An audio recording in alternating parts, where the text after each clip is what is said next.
All right. It is? Okay. Oh, cool. Ooh, yeah, sorry about that, Adam. All right, y'all. Should we get started here? It is. Okay. All right. And man, I do not have that voice. Yeah, sorry. Who has a booming voice? All right, y'all. Should we get started here? All right.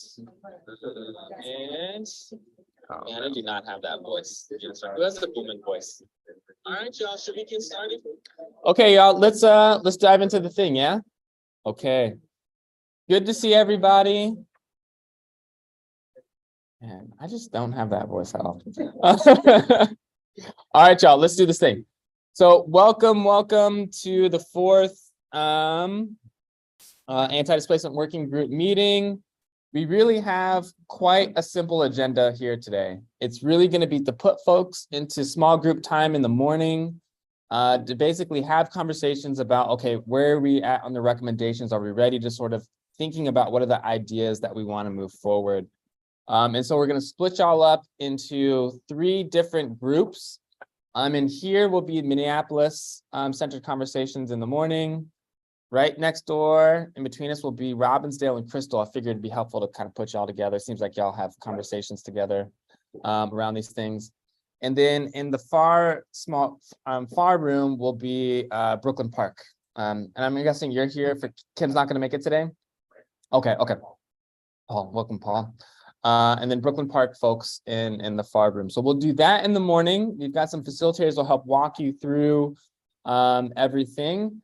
And then in the afternoon, we're going to sort of report back what those sort of small group conversations are within those geographies will be.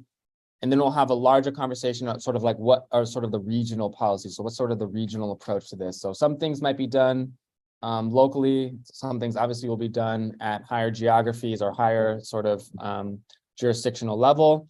And so we'll kind of go into the afternoon to kind of talk about those things too. So really quite simple what we're doing here today. A couple of things. There's a lot of information that we prepared for today. It's really hard for y'all to see all those things in one fashion. So on the walls, you can sort of see these big poster boards, and there's each of them will be in each of the rooms, and we also have smaller ones that will be on each of your tables for you to see everything. Sort of have I'm sorry? Yeah, no, we know for sure. Yeah, I know for sure.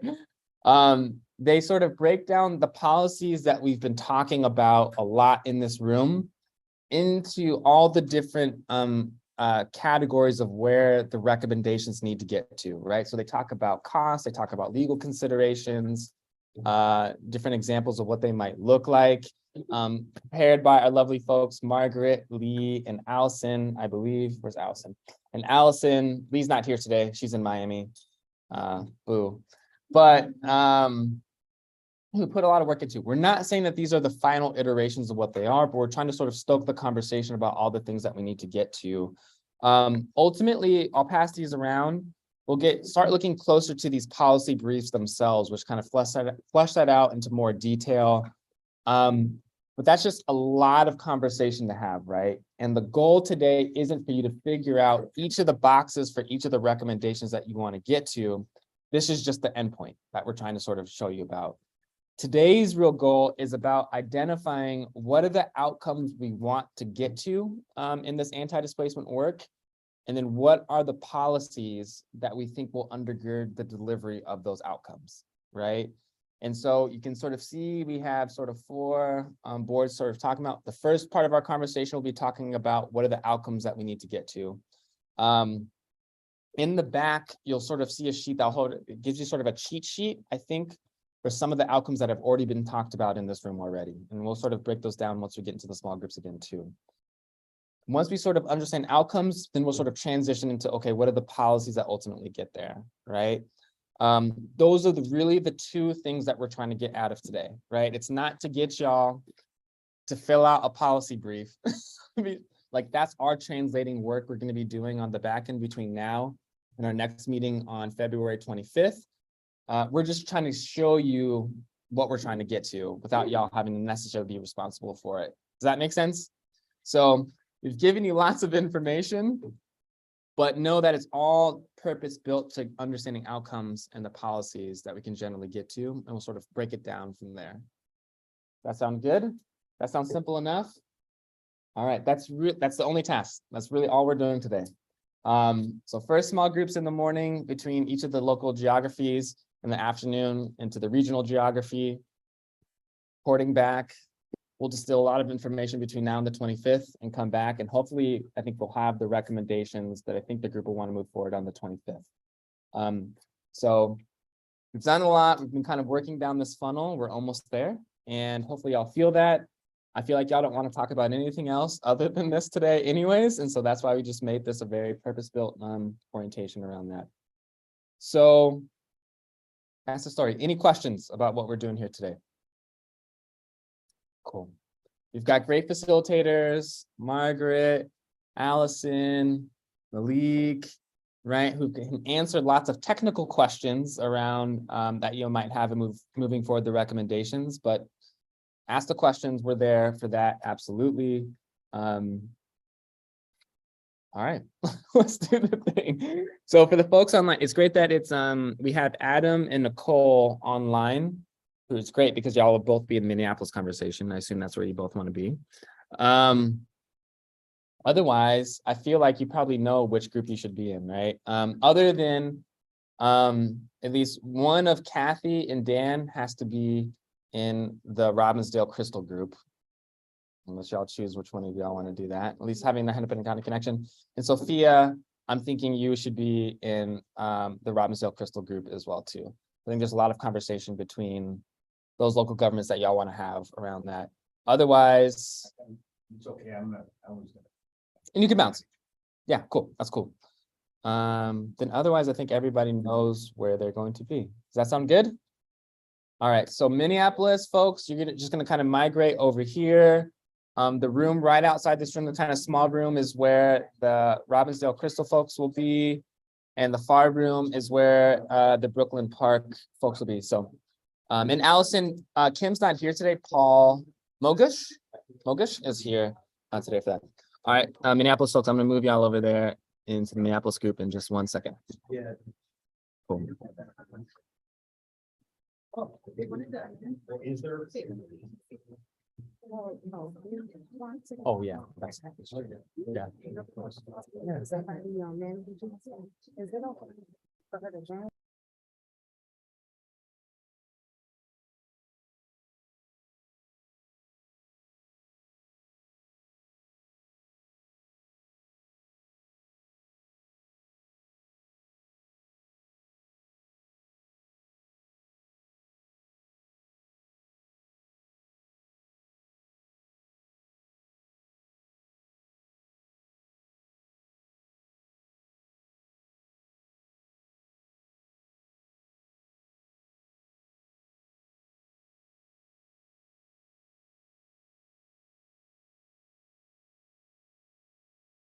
All right, let's get you Minneapolis folks over here. Let's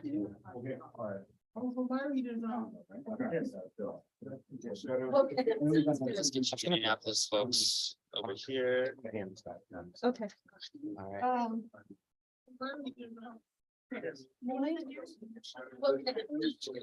Minneapolis folks over here.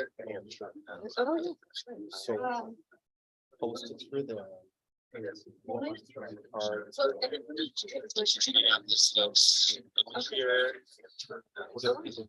Weird. Are we in a loop? Are we in a loop? Yeah, I think you are. I just closed that. Sorry about that. Right. Sounds like it could be like a song. Are we in a loop? Yeah, I think you are. I just closed that. Sorry about that. Sounds like it could be like a song. Be in a loop? Yeah, I think you are. I just closed that. Sorry about that. Okay, this is gonna get creepy. Let's see if we can add another layer, Nicole. Be in a loop? Yeah, I think you are. I just closed that. I think you just did. Okay, this is gonna get creepy. Let's see if we can add another layer, Nicole. Be in a loop? Yeah, I think you are. I just closed that. I think you just did. Yeah.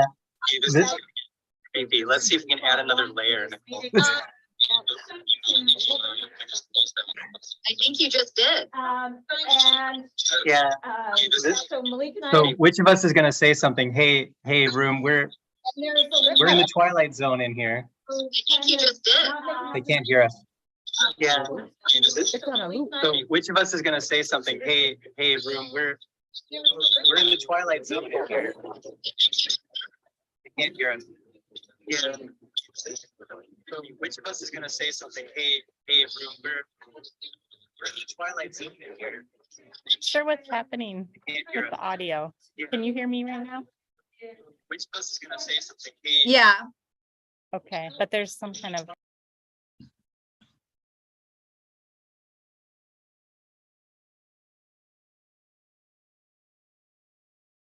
Okay, but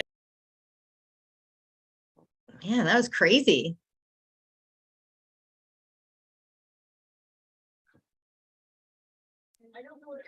I'm muting. See if it Man, that was crazy.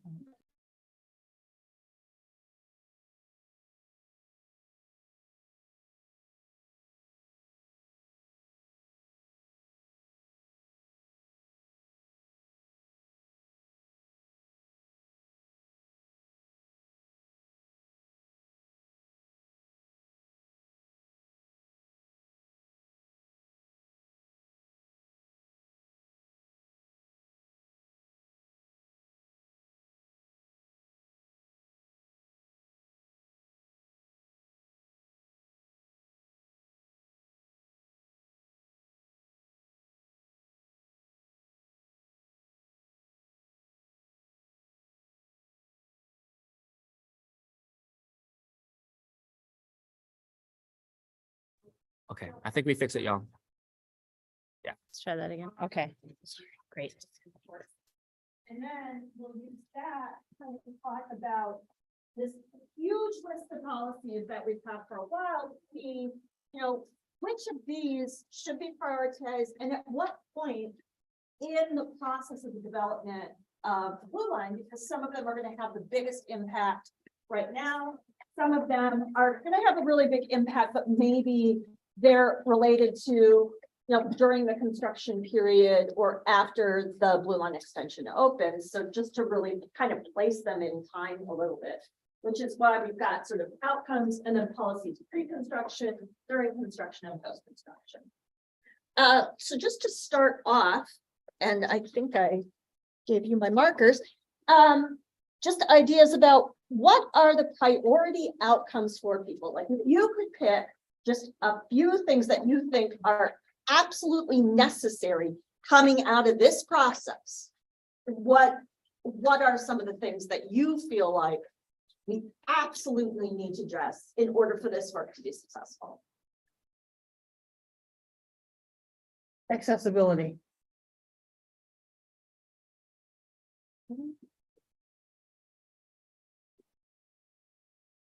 And as we think about that as an outcome, is there something specific that you think it's important for us to say about accessibility? Like accessibility, what kind of accessibility, or accessibility for whom, or accessibility of what? So you're thinking more about sort of like the line itself being accessible, the housing along the line, the business opportunities along the line. Yes, all of the above. Yes. And fun. And fun. So that the development is something that everybody can be sort of connected to and a part of in the joint. Why y'all let me talk first? Wouldn't be the same without you. Thank you. Mhm. So I guess I have a comment, or I don't know if it's a question, but I'm kind of like struggling a little bit because I feel this exercise kind of like treating all of the cities in a similar fashion, and I feel even the project itself, delineates like area 1, area 2, area 3. So I feel like Minneapolis, without a doubt, even all of the design and route changes and the demographic as we know today after pandemic uprising, it's without a doubt like ground for desperate disproportionate impact, right? Right. So I just feel that if we talk outcomes, like we all want the same things in a way, right? But to me, it's more about like the urgency in which, you know, the project can move with these policies, you know, like, so I don't know, I don't even know if I'm formulating my thoughts properly, but I'm just kind of like a bit lost about why, you know, it's not like 3 different cities, it's like 1 corridor, and I know after this, we're gonna talk about corridor-wide solutions, but it seems to me that it wouldn't be doing justice to the job if we kind of like separate Minneapolis from the rest in a bit, like, because the people that cannot stay here will move to Robbins, the Crystal, Brooklyn Park, you know, and so I'm just kind of like dealing with that a bit, I guess, in my brain. And again, to me, the main thing is like Minneapolis is the biggest impact, the biggest changes, and how can we lose it?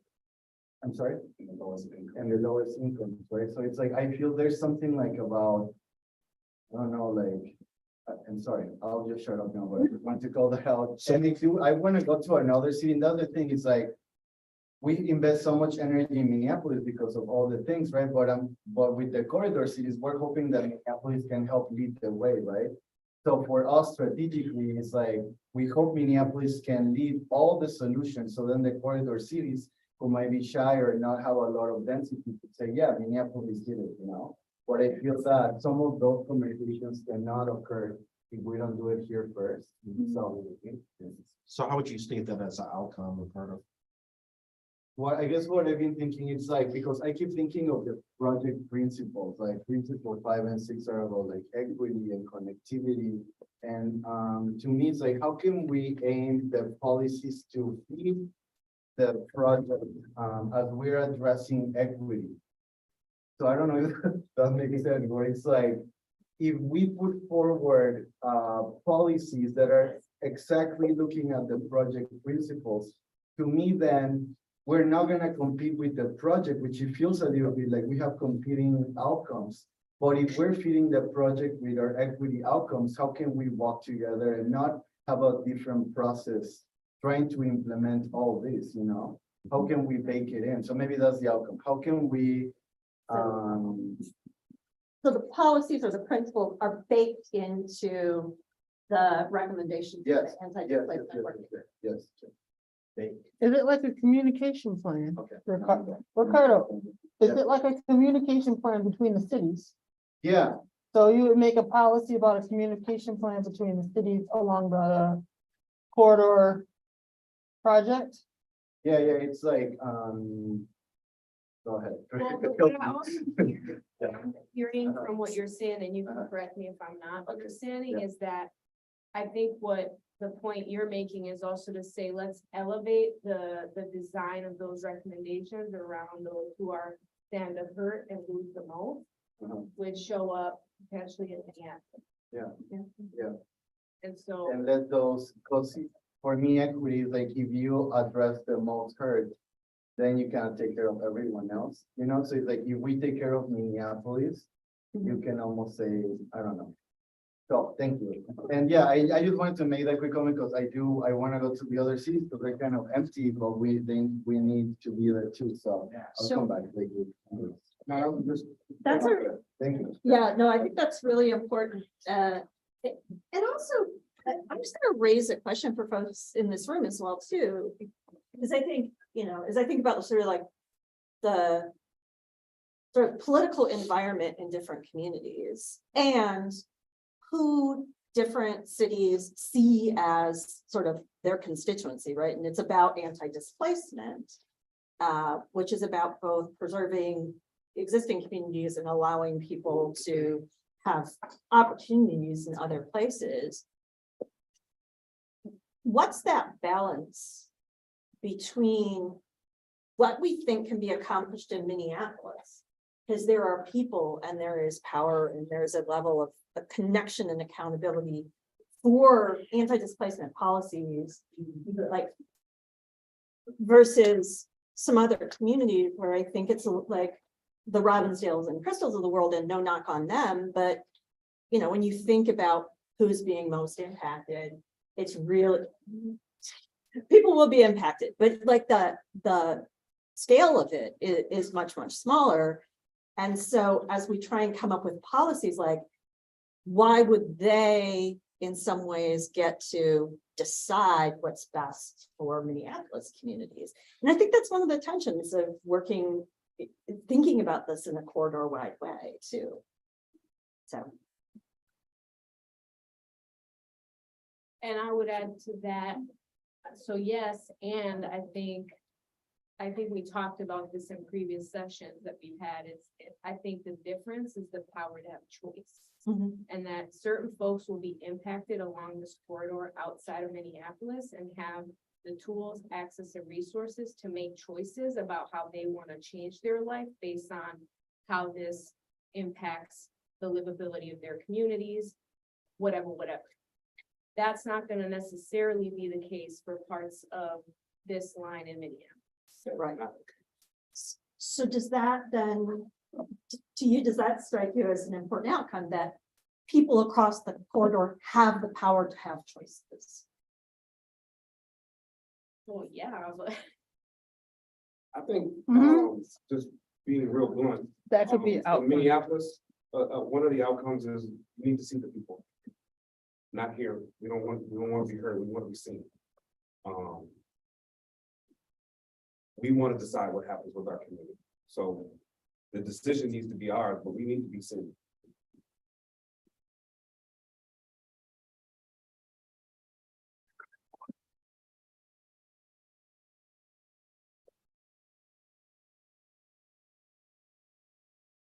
So in front of you, just to kind of germinate some ideation right now. I know it's kind of early in the morning. So I passed out the 5 pages of notes from the December 10th meeting. So I only had a couple of copies this morning. So, but feel free to look through those notes because they're broken up into all of those questions. It's the only thing at your table that's stapled in 5 pages. So, but it answers all those, it gives you some ideas on some policies and outcomes and the things we talked about. And yeah, just feel free to look through that as to kind of inspire some ideas from those are from our 2 small group breakout exercises. So.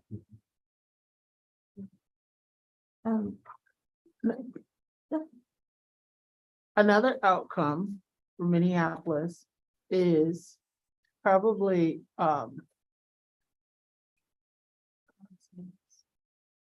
repair of harm from the previous route change. Sort of. Yeah. Yep. And actually, it's on the list of sample outcomes as well, too. And I Right, think, Nicole? I think you did. I heard you giggle. Oh, sorry. I said, that's right, Candy. I'm eating a donut at the moment. Sorry. Nope. So for folks in virtual land, any other things you wanted to add to the list of kind of outcomes that should be prioritized as we think about then what are the policies that support those outcomes?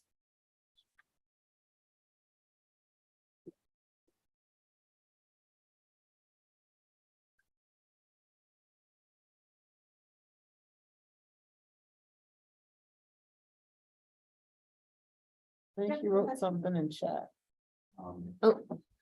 She said, Oh, no, that was from earlier when we were okay. Oh, issues.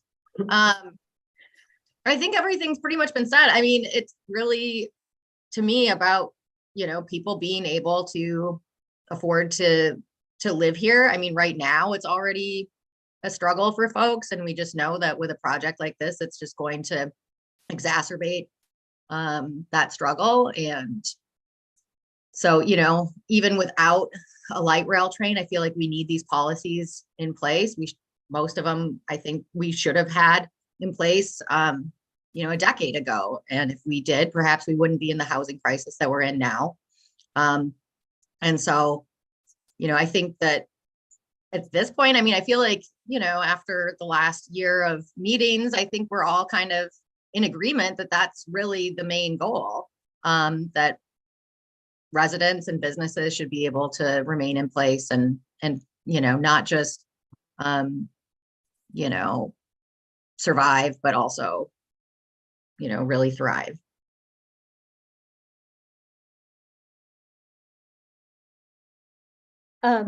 I think from sorry, this is Adam from Minneapolis Parks. I'm sorry I can't be there with you today. I don't know if people can see it in the chat, but I had surgery earlier this week, so I'm going to keep the camera off and enjoy my recovery here at home. But I think Nicole used the word thrive when we're talking about people being in their neighborhoods and thriving. And I feel like the parks have a big piece of that. And so what we're interested in seeing is that people have maintained or greater access to parks where they can do activities that they want to do.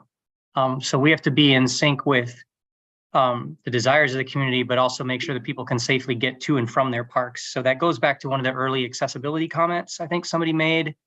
Might have been Candy at the top of the meeting. Yep. But then also, I feel like we need to think about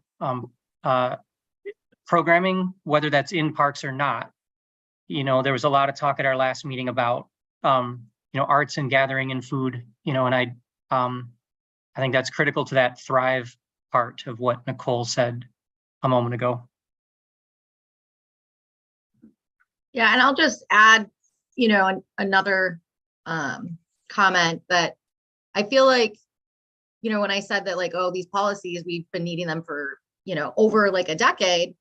I think that in this space, as we're looking at like what policy recommendations we want to bring forward, I don't think we should confine ourselves to what we think is politically possible right now, or take this kind of like electoral approach of like, well, if we count up the votes on city council right now, this is what we're, left with in terms of what's possible. I think we need to push past that. I think we need to make these recommendations more like community demands, and we need to get organized around them. So I don't want to be confined by, well, Minneapolis right now, it seems like maybe they'd be amenable to this policy, and maybe Robbinsdale would be willing to do this. I don't think that's how we're going to get the change that we really need in order to make sure that people don't continue to be harmed by, rising costs of living and then with this project. So. Yeah, I think that's a really important point. And, one of the things that we're absolutely not asking people to do in this exercise is to say what they think is possible or not, but instead, if you think about those outcomes you're aiming for, say, your priority is for people and businesses are able to live here, exist here, and aren't being priced out. The question isn't, and what is politically feasible to get there? It's what policies get you there, right?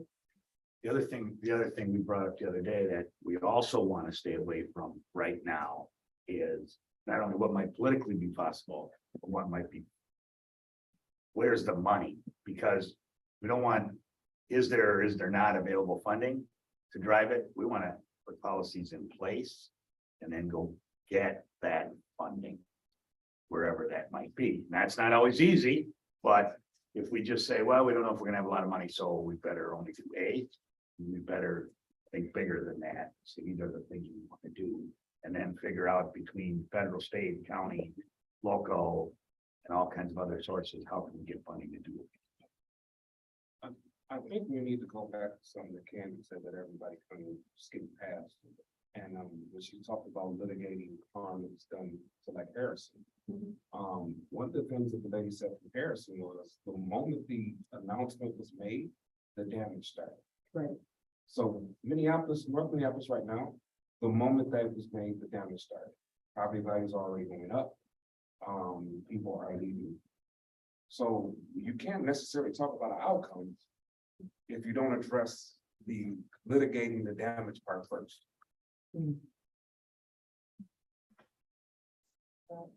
Yeah, that's exactly right, KG. I think the sense of urgency around this is really great right now because we know what happened in Harrison.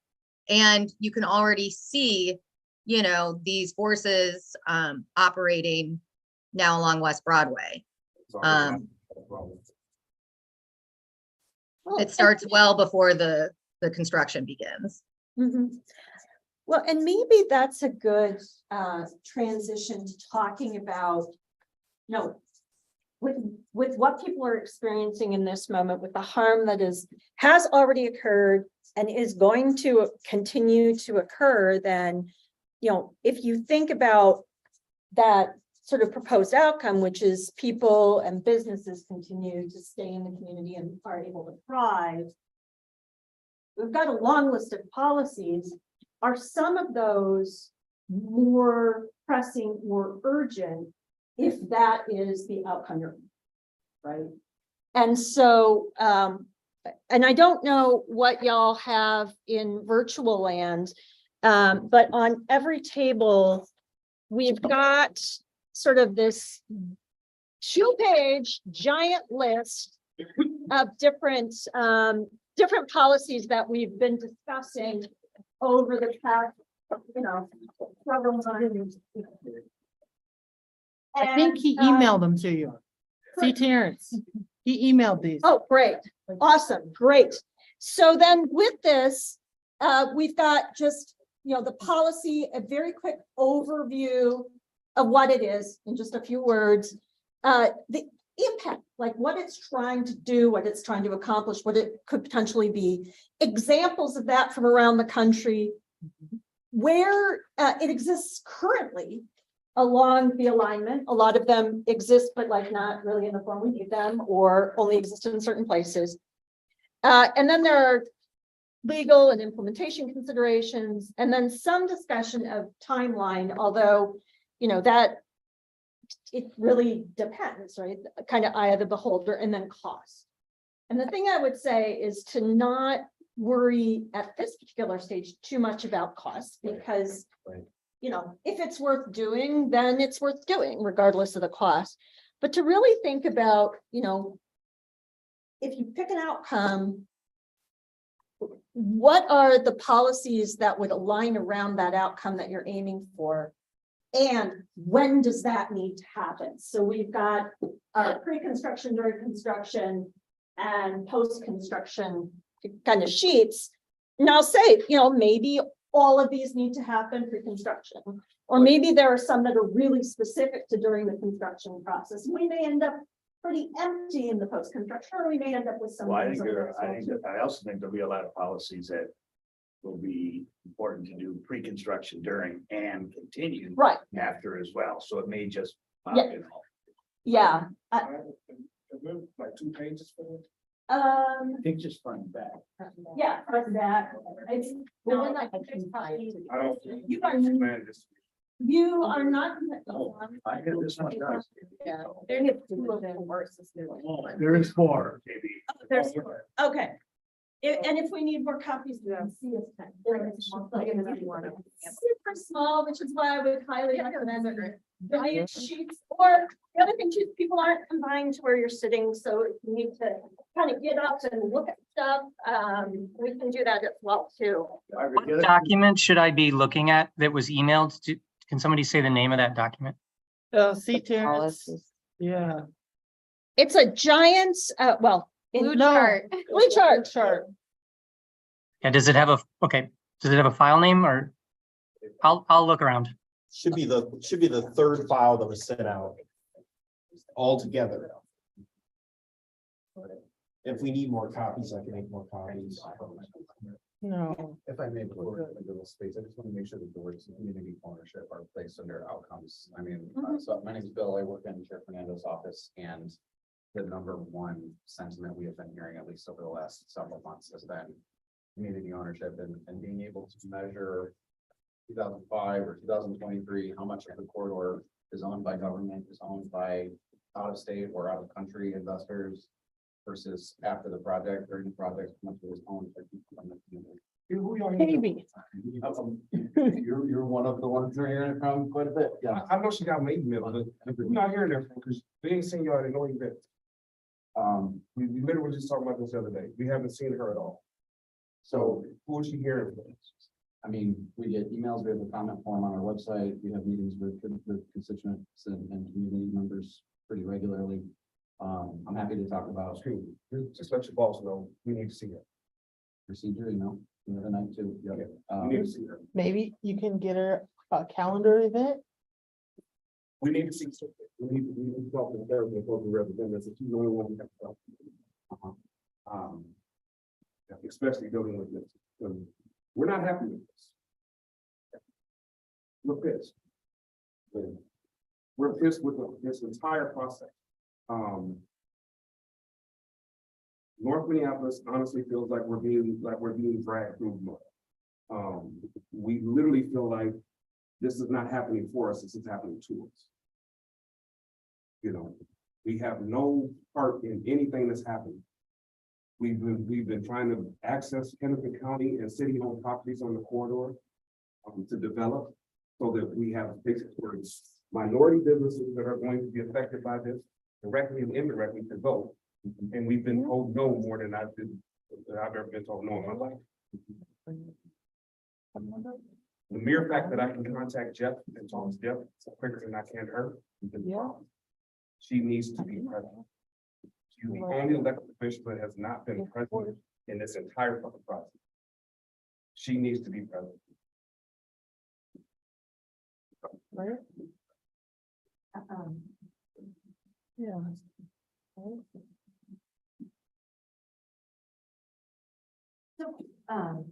Further down that, no, I think that's really important, right? That is something I think we've been saying really consistently in these spaces, I'm sure in others. Well, we just had a community event the other day, and one of the things that we're talking about is the fact that Irene has not been present. We've talked to every other elected official that we have. We know where they stand with this. We know what they want to do, but the one that matters the most is not present. That's the one for now. That's problematic. That's us. So I just want to jump off what KB was saying and something that Christelle had shared about at the December 10th meeting. So the notes that are in front of you right now that were typed out, those December 10th notes, they do not capture, and I would encourage you to think about the frustration and the feelings and everything that's been going on with this process from residents, from businesses, from North Minneapolis, to be represented in those notes, because it does not capture that. But please keep that in mind, that there was a lot of talk of upheaval during lunch, during us coming up with those notes. And so to make sure that those sentiments are there, they're not just notes, they really are people's dreams, visions, threats, opportunities, strengths, weaknesses in this process. I just want to piggyback off of that. Crystal's not here today with Katie, so, and Terry also shared some of those frustrations as well. So It's a shared thing in the community. Yeah. You know, as far as pre-construction is concerned, we need to know, we need those lands that the city and county have. They need to be dispersed before anything else is done. And they need to be dispersed to small emerging developers that are in the community, that are business owners, family owners, whatever, that we are trying to litigate the damage that's being done to the community. Can I add to that, to the creation of pots of funding for community members to access in order to gain people? I would encourage the county to actually have an office that's all they do is work on this and this. Dispositions are. Because someone needs to cut through all this red tape that you guys have. Because we don't care about you. We don't care about any of the politics. We don't care about any of the policy red tape. All we see is our families being destroyed. Things that we've worked for being destroyed. I literally took a plane ride to Georgia this weekend to look at moving my business to Georgia. I'm not from Georgia. I'm born and raised in Minnesota, Minneapolis, born in General Hospital. So we need to know what's going on with these properties, and we need to be able to access them so that we can start the process of actually having an area to litigate the building process. Like, none of this matters if we don't have somewhere to go. You know, if the businesses don't have somewhere to be, you know, then that directly affects the community and the living situation of the community. We're already losing businesses in North Minneapolis partially because of this. So we need some certainty. And that starts with getting these lands into people's hands that can actually start to move, you know, develop it. When I think that's, you know, I think KB, that just leads to the land disbursement policy.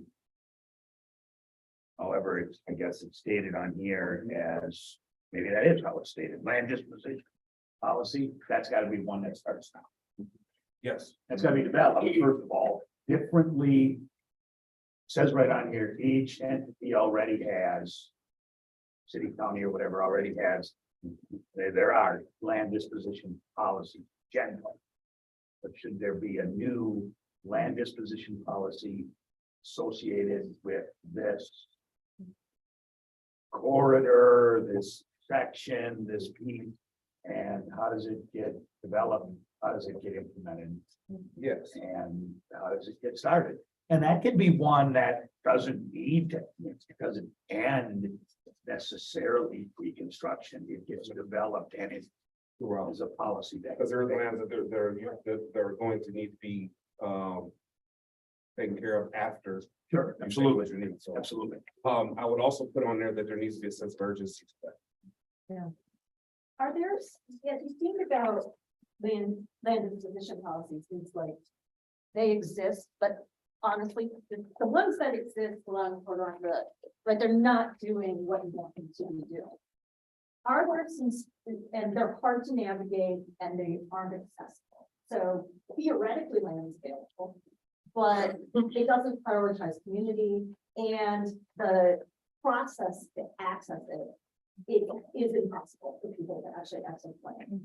Are there some specific like values or priorities that you think need to be part of the land disposition policy? I think that I think it's a close look at the policies themselves. But these are policies that were written during the times of Christian covenants and Jim Crow. So they were never meant for certain people. So those policies are not equipped to do what we need them to do right now. They currently, from what I've heard from Commissioner Lundy, they like currently require, at least for the county, correct me if I'm wrong, but just like sale at kind of highest market value. And so I think policies for land disposition that privilege sale to legacy community members, businesses along the corridor. Yeah, thank you. Like really thinking about like getting specific about who we want that land to go to. Well, and because we're talking about what is maybe not politically possible, maybe that can be sold.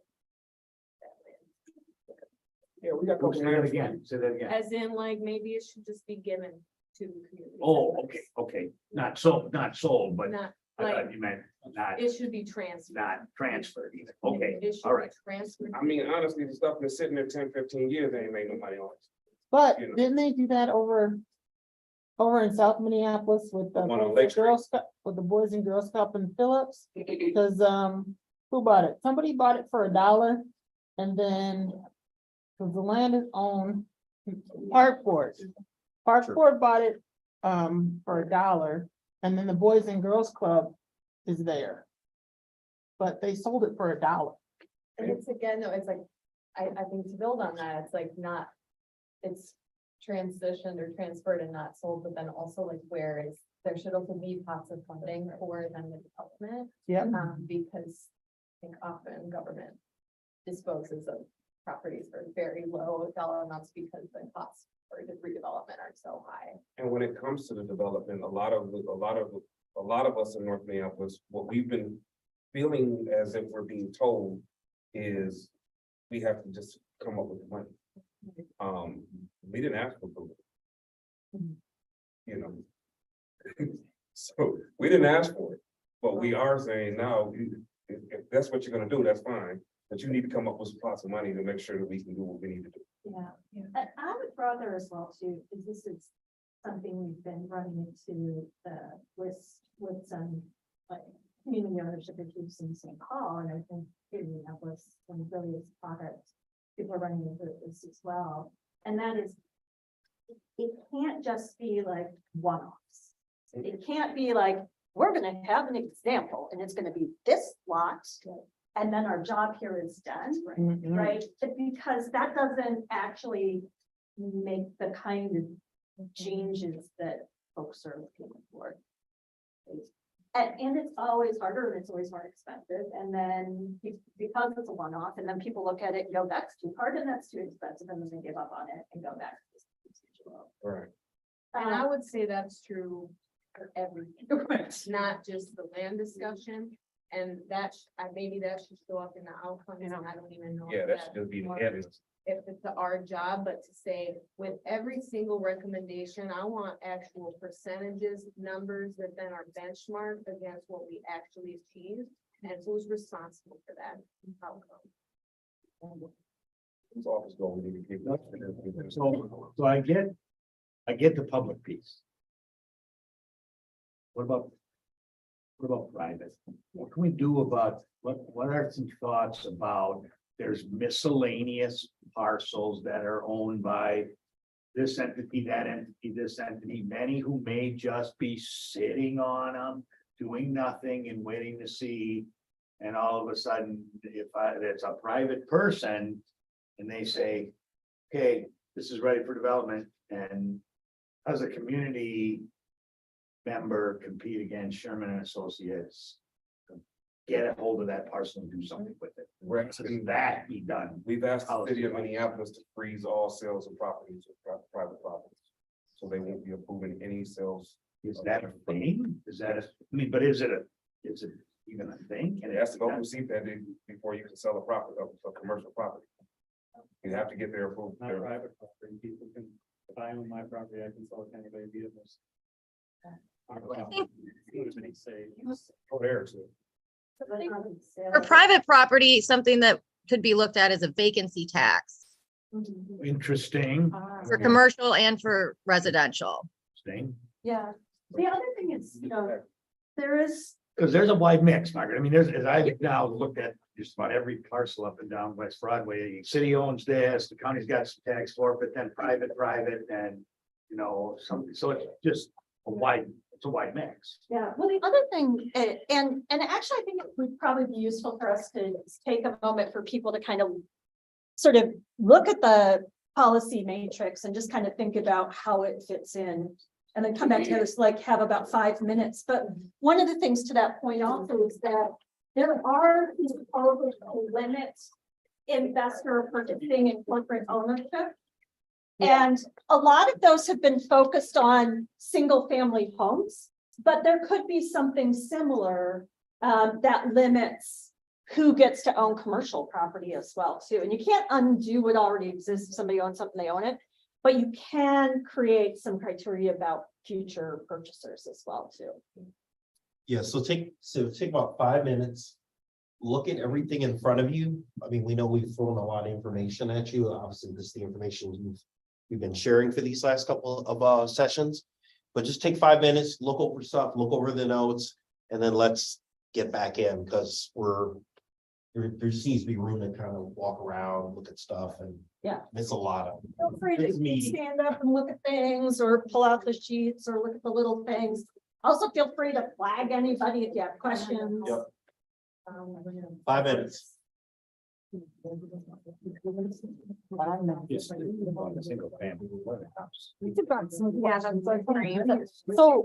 the commercial and the private, right? Yeah. The YWCA wants to build a facility with childcare, fitness and all that fun stuff on Broadway.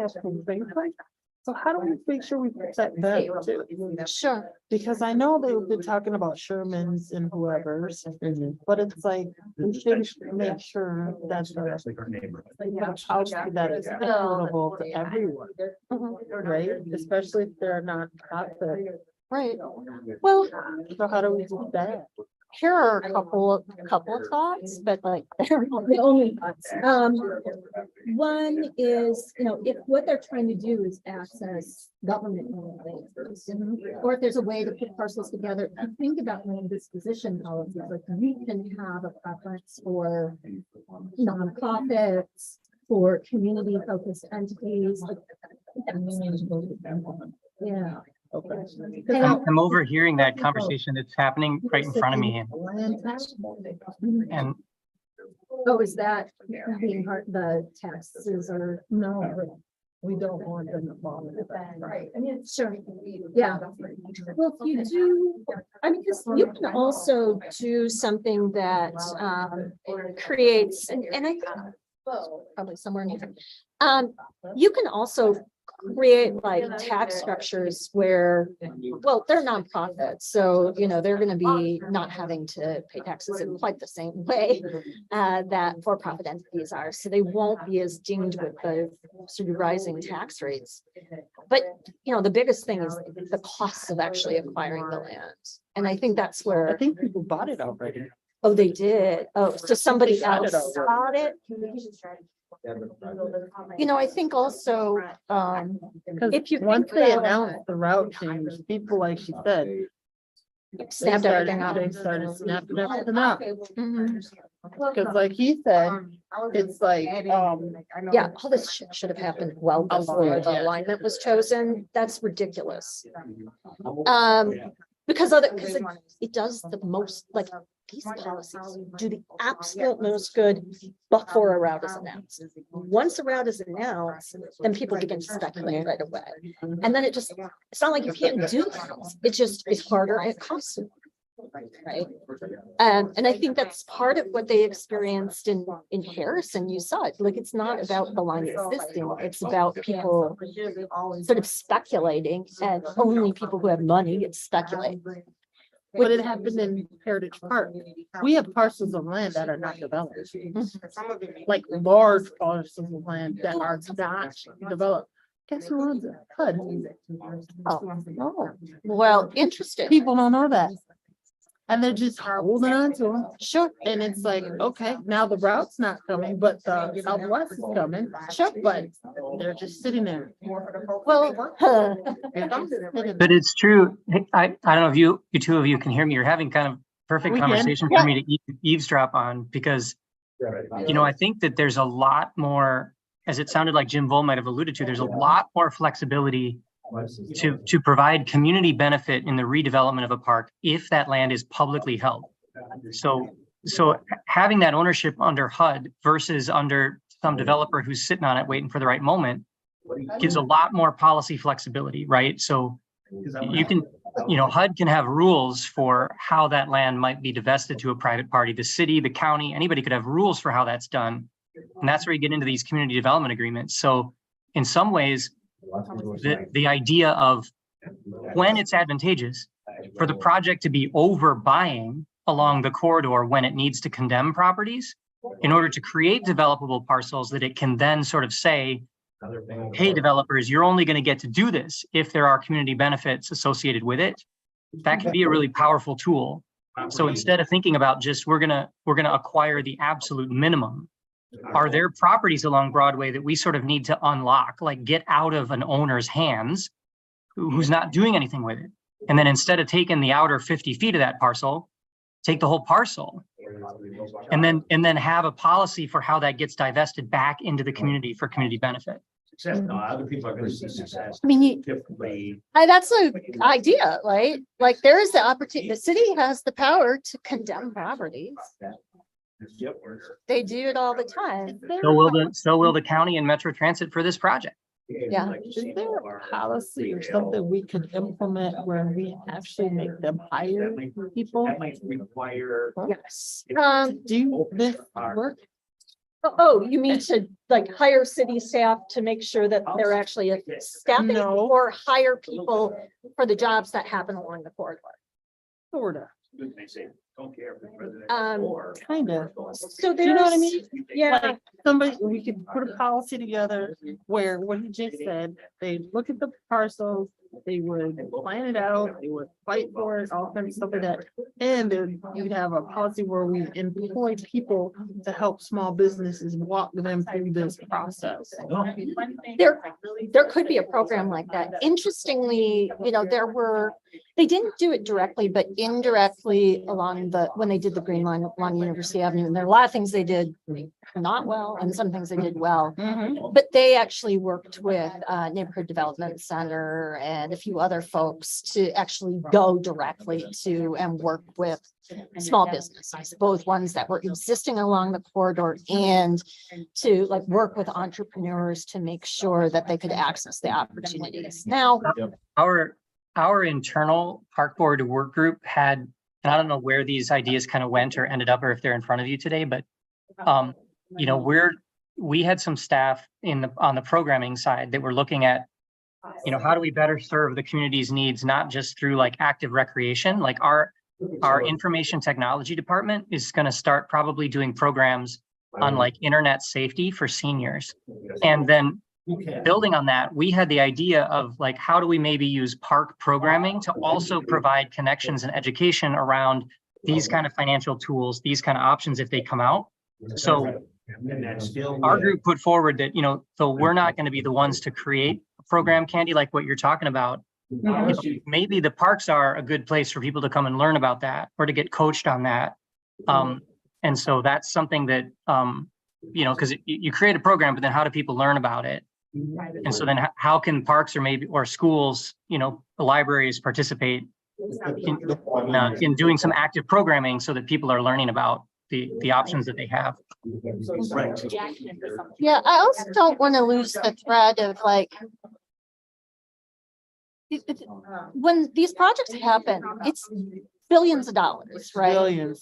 And a lot of jobs. Yep. And questions about making sure that jobs associated with development, not just of the corridor, but the developments along the corridor are actually creating jobs for people in the community, right? And so one of the things that we have on the matrix is like workforce programs, like contracting and hiring goals. But a lot of the time, contracting and hiring goals aren't really specific about who, right? Or localized. A lot of them are like, you're going to meet this percentage GBEs and this percentage, people of color working on the project, but it doesn't say in our community. And so, that's another opportunity is just kind of you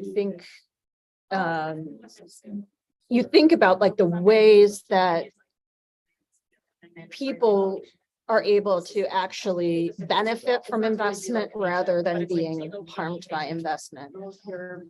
Another thing I'm going to throw out there is, and I think this could work for both housing and for businesses, and that is right to return policies. So creating something that folks who either are displaced because of what's happening along the corridor or who've experienced displacement because of the history of decisions that are made without thinking about who's harmed by those, have a first right or a preference to access whatever opportunities are being created in the development along the corridor. It's tricky, but it's something that people have done in different places around the country. Really, I think any of these policies, my main concern is that, yes, they'll be helpful, but I'm coming from like the immigrant background and that whole, like, you need to have a social security number or you need to have the fundings. Like, how is that going to be, like Candy said, accessible to everyone? Right. Especially with people in cash businesses. Well, that is a really, really important point. I mean, create the policies saying that you do not have to have a social security number in order to access them. Like, write that into everything. And you can do that. And I don't know how much pushback we get on that, at least in Minneapolis. Cause like, this is great, the right to return, but again, like, many of them might be renters, like, does that mean only the person who's in charge of the housing can return, or is it like those who are renting, like, right? Oh, Can yeah. we- I Can we think double the policy? Not only that right to return, but the mandatory relocation assistance? Yeah. And by the way, feel free to like put things on Post-its or even write them directly on this. I want some really cool, policy, like names too. Yeah. I want there to be like, for all these policies, someone that can walk them through it. Yeah. Like if it's a program, an application, like someone like, okay, you're talking to them, they'll write an application with you, they'll follow through and not just say, you gotta fill this out and that's it. Nope, and they follow up. Yeah. So in other words. Why think, but like, that's weird project costs to me, have staff on it. This is, Right? how do we replace? Like, I have a son that has, like, he has a disability. He's more verbal than, So. so I write stuff for him. So some of these businesses should be able to have like a translator to come in and write the language for them. And do all that for, it's like an assistant. Right, like some of these programs are great, but if you're saying, well, you contact this department and then you fill this And that number application. don't work, and are Exactly. you on hold, or And they don't that's what call you I've back heard in a from week. people frustrated, like Oh, they'll yeah. call, they're like, I never get a follow-up, I never get like help with that, like, well, they're never gonna get this assistance. Like a dedicated staff person. Yeah. How do you write that into a policy? I mean, why not? With Right? money. Requiring that there is dedicated staff to work with people. And that is part of the project costs for doing the blue line. They could easily say, yeah, we have a number, you call Give me a it. pen and I'll put it on a post. Okay. Cause they need to walk people through, they need Yep. to help them. Yep. Or else And housing development. Yeah. They get frustrated and they'll leave. In their discussion to just write down stuff on post-it notes, that way they're kind of- Many of those. Yeah. But there's. Or do we need more time? Yeah, I think so. Okay. If people are, Me, that's a. Because we got stuff up. Other sides bills. Okay. And- Hey, I also wanna. Okay, we're gonna give you all 5 more minutes, because we can see some really active discussion going on. Great. Exactly, exactly. Also, if people want to, you don't have to just stay in the pre-construction Okay. area. If there's some good ideas that have been germinating No. during your roundtables, feel free to put on the Post-it notes. Any ideas that have come up around pre-construction during. and then the other one post-construction, is And then we'll put them up. Feel free to put them up here, or we'll put them up here for you. So policies. 5 more minutes.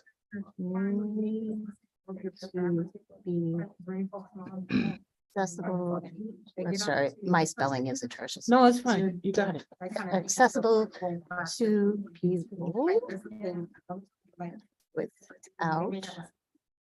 without social security numbers. Accessible for people with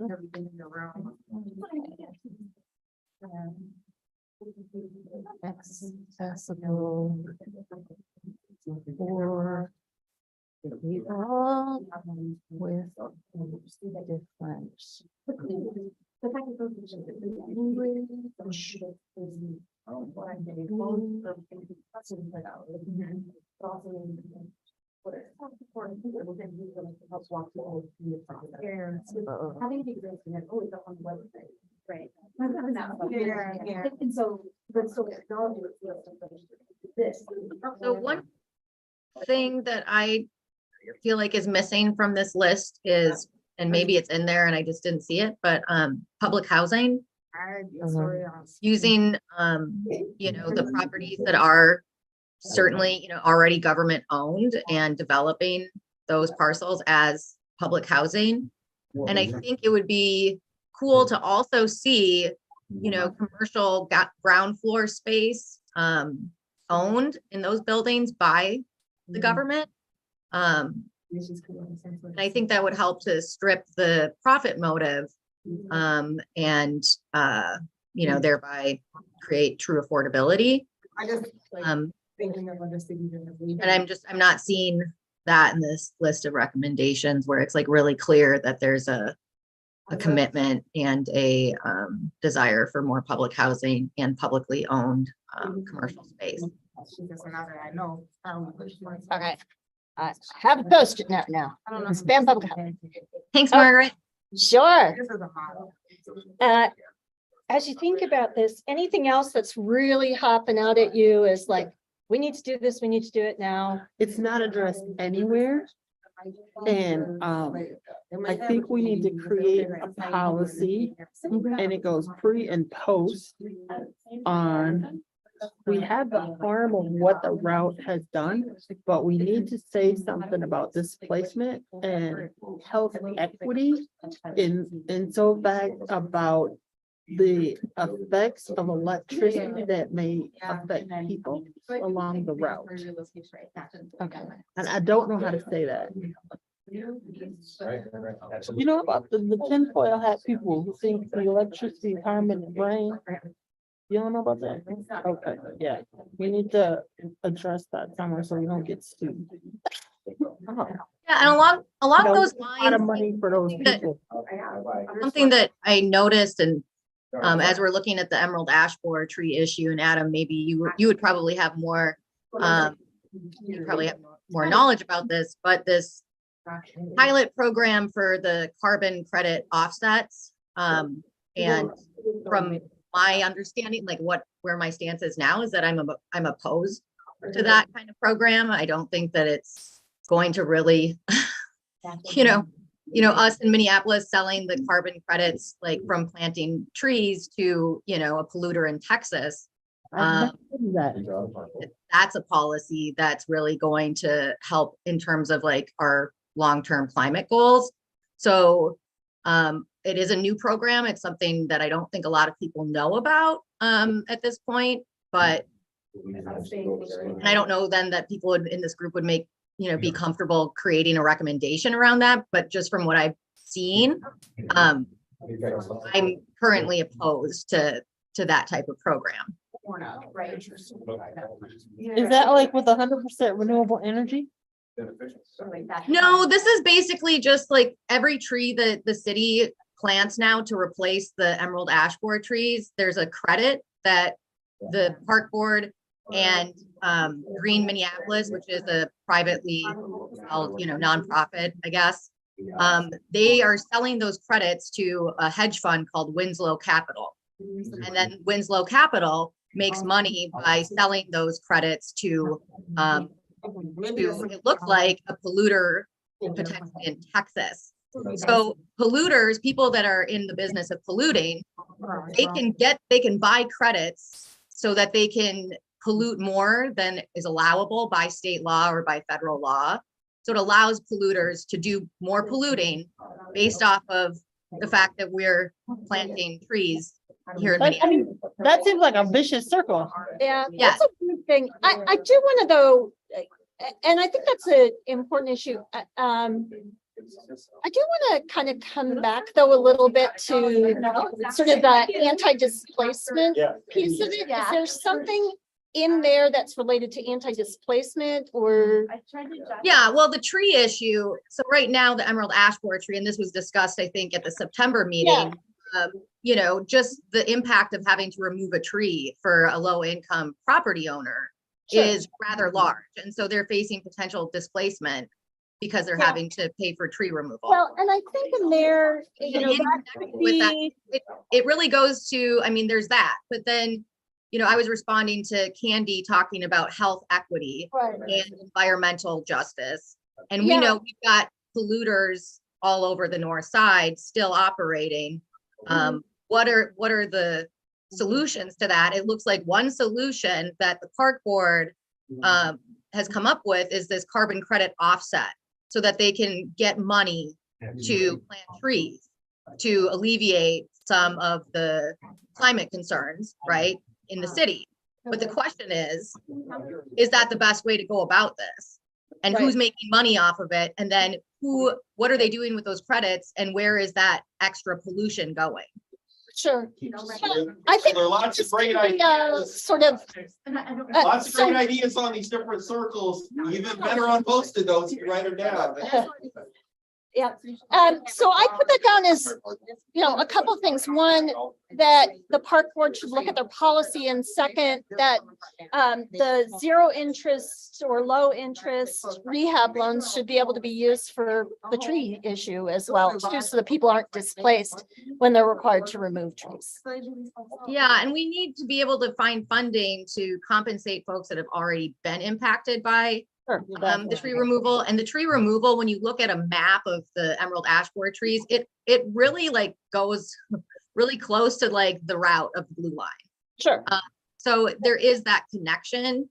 While it may seem separate, it is, it's a major north side issue right now. Sure. Yeah. So, put it on a Post-it. Yes.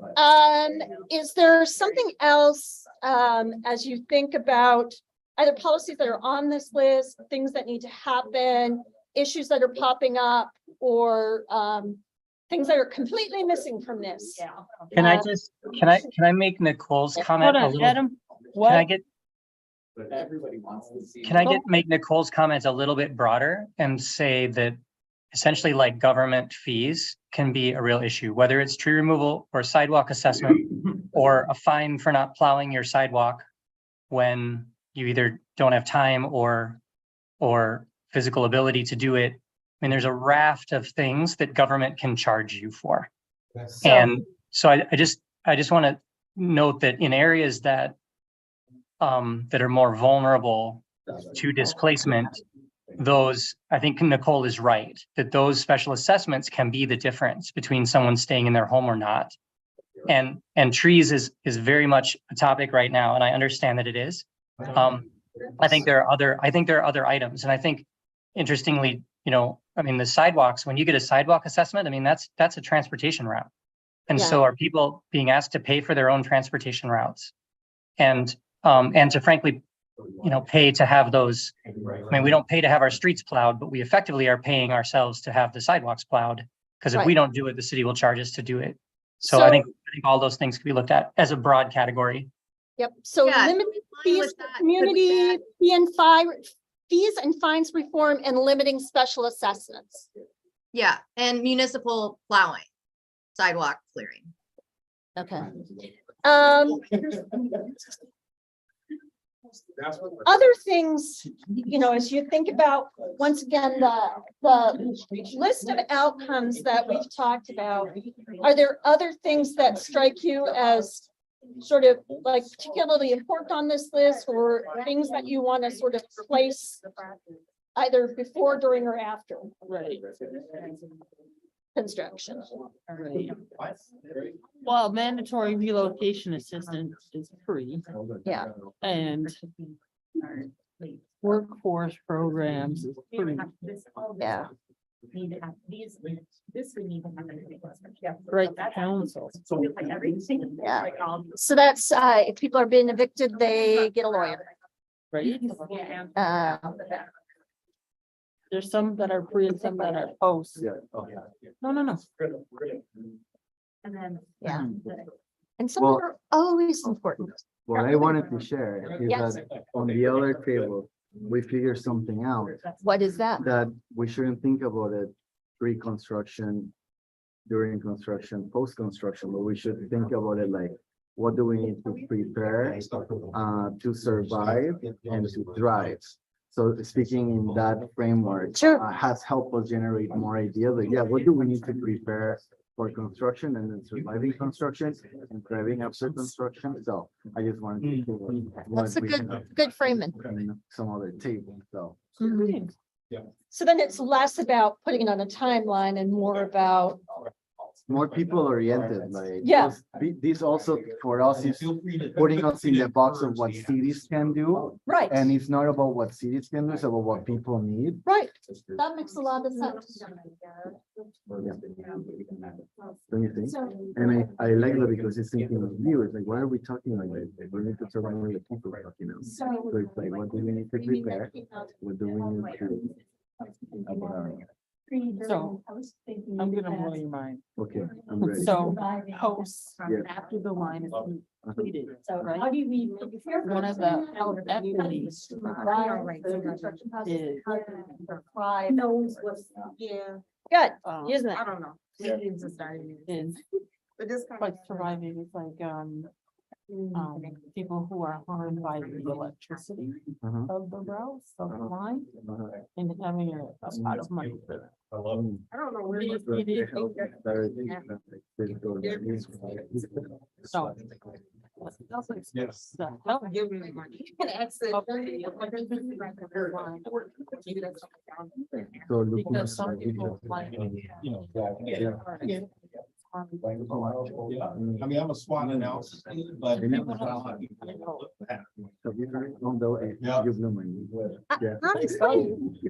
People don't even think about that. I'm just gonna throw these up there so they. Because there are gonna be people who say that electricity of the train. Well, they were talking about the 5G, right? That is simple. Okay, so we had a pretty cool idea from the chat room about looking at this, the pre. One of the other. Oh, from one of the other rooms, okay, sorry. So breaking this into, versus pre-construction, during construction and post-construction, preparing, surviving, thriving. Break it down. We will take your Post-it notes now while we're all thinking about those deep words. And then feel free to, as I'm putting Post-it notes up, let's do it. We could maybe do some report backs. People want to bring their ideas to the top. What Something that we really like was the, what was it? The right to return and Sure, the wanna put- mandatory relocation assistance. But we want somebody, a dedicated staff person to go out and help people. All. Navigator, yes. But that's kind of addressing the harm after it happened, right? Like, This is Okay. before. Yeah. but no, if relocation, you have to go, right? No, Right, this is thank you. free. This person's gonna come and translate all this language. to Okay, people up to say, who yeah. may not have access to it. Okay.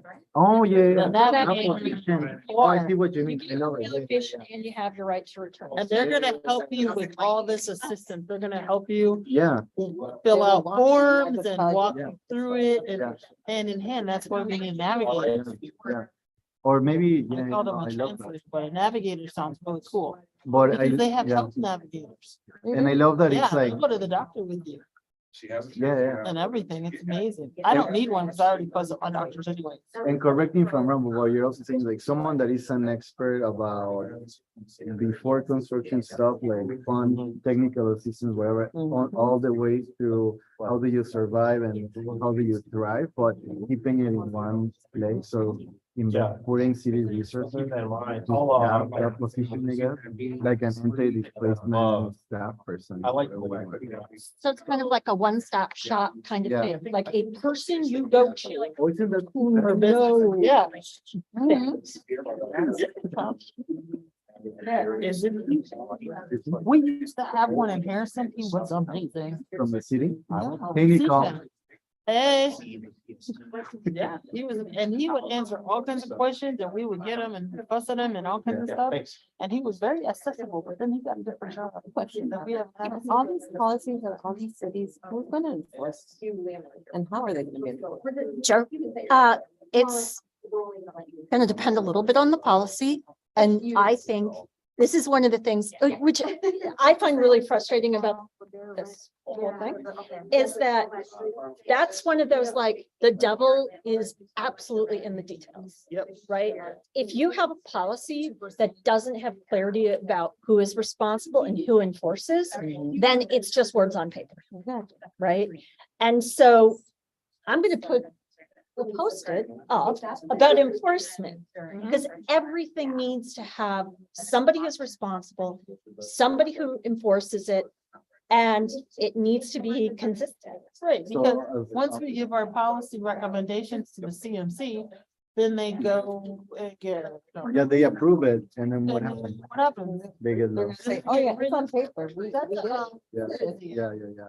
Ain't that a what you call it? Project person. No, not Jim. Dan. That's a Dan question. Well, and some of these are city policies, so it would theoretically be city enforcement. Some of them things that Federal, some of them would be. county. So question, do we have up there already, like, cause we're thinking about like Harris versus the stick approach, like, how can we incentivize the city to adopt all of these policies? And if there's like an anti-displacement, like corridor-wide fund that Mhm. cities can only tap into if they follow like a criteria determined by this, you know? Yeah, because once it's approved by the CMC. I feel like, yeah. Right. So you Well, the city's not gonna fight over it. Or they're gonna say, well, we don't have money My, for like, it. my favorite thing is once it's approved, right? And then if this is a project and then who is the people? Are they gonna start fighting over weird stuff or are they just gonna be like the dad and be like, y'all gotta do this? Well, I said so. so basically that there is funding free tied what to he said. adopting these policies. Like, if Yeah. they don't That's adopt what them. Dan said. And the idea of the money is like to thrive, right? It's not to survive, but it's to thrive. Yeah, I like that. I know you're thinking a little more deeper than that, but I think that's. What do we put fun in there? Yeah. I learned. It's the first one. And almost everything I think Yeah, that's it's not. here is really. Okay. Yep. Yeah, I will say, like, a lot of these, when you think about them, Post-it notes. whether the Because I housing don't trust like fund or Topa. small business bank. The city of Minneapolis. Oh, yeah, they're being. They're being a pain in the butt about Topa. I learned Topa from Nicole. Yeah. Remember Nicole? We had a big thing. Who was in people? The fun people, The Rock. Remember back? then? Oh, yeah. When Yeah, The Rock. they tried to shut down H&A's work on POPA and called us into that special meeting. That was a Yep. fun one. Yeah. I was there. I mean, I witnessed it. we drafted the first TOP policy for the city of Minneapolis 4 years ago. Hmm. And it's gone through about 87 iterations. And if the city doesn't want to do it. Okay, yes, I think that's a good idea. All right, Well, we're that's gonna good. have We need to get out there and organize. we keep talking, but we're gonna do a little 5-minute break. Okay, 5-minute break. I'm going potty. I'm getting. Oh. Andy, The Don't Rock, worry. The Rock has started meeting again. I don't know if you saw that. I seen it. I don't know if I should go. I think I This did. one isn't for I think, Minneapolis. it's you know, for we all the have two cities. voting How seats can on I the get Rock. this to all the cities? Supposedly, all the city. I gotta make sure Vita's there because everybody else forgot. Yeah, they make the rules up as they go, Candy. I know, in the current board, I try to tell them people stuff and they don't Because I believe wanted to me. make sure it's sometimes, all You know, And we I'm at a loss. And I don't use the board anymore. And every time I send people, they go to like one meeting and they're like, I never want to go again. You're evil. Because if they do And it I'm in like, Minneapolis, What great, happened? but. That is definitely a lot of people that we've tried to send from H&A. They're like, no, please never send me back there. Then we were like, who can we send? And we're like, maybe just like a white man. Like, can we find just white men that we can send? Right? Because it's like. Yeah, it's not what happened? I think Yeah, that meeting, that TOPA meeting where they're like, what is H&A doing going to Bryn Mawr talking about TOPA? Why would and they're trying to like reel us in and say that we couldn't do that work without their approval. And it's just like, what is this? Who do you Right? think you are? But then it was really interesting what he said. He said, I am a landlord and when I retire, that's my retirement money and you guys Yeah. are messing it up. And I was just like, we didn't mean to do that. Right? Yeah. Well, maybe you should get a job and, save money that isn't dependent on, just like being a parasite on somebody else. That's funny. What you want? Not a problem. It was the complete. Oh, take them. Yeah, it's in the garage. Love you. Yeah, it's free for kids. Okay. You got enough money. His pants are in the basket by the window. And his socks are underneath it. Socks off and put on some decent socks. Grandma duties. Yeah, I'll be back. she's about to join our meeting here. Her dad's going to be leaving, so back on kid duty today. So, Yeah, right. I've been saying it for a long time. Headed south on Cedar, north on Minnesota, it's a short line, it's hard. Yeah. One way from that unusual. Right. Look, I used to it and- So it says, he said, give them the deal. Yeah. We don't pay attention to the radio, it's, you know, but it's in the potential, you know. It's super helpful. That would be that. Right. That was when I've seen, other and legally, those are really kind of the two things that said, Word made. we'll take those on word. Yeah. And so Yeah. we went with Shannon is this LRT on, West Broadway or LRT on 21st. maybe, Okay. it's- Okay. so when That you makes read, sense. you. Yeah. I, well, I They're. don't have a, Yeah, they have I to. mean, I think Said May. at the point when the options went down to the two, I just wasn't tracking city bills at that point, so, you know, I don't know, I mean, I think it's really hard, because I do too. there's, yeah, there's a lot of, there's, Broadway just isn't wide enough. I love every, well, Right, and- I love also our course. For me, the University Avenue is kind of a thing, that you got, LRT. and you got Oh, yeah. traffic, It says shall. But it's not, it's wide, and that's good. Right. And so that's what makes it complicated. Yeah, Well, yeah. and it's open. When you don't have to have a lot of lectures. So just specific, right, I have to- all the, You know, I was at the. Yeah. need to have that one of the, therefore it just adds. Yeah. Also, Go underground. Underground. No, it's hard to go underground. The station.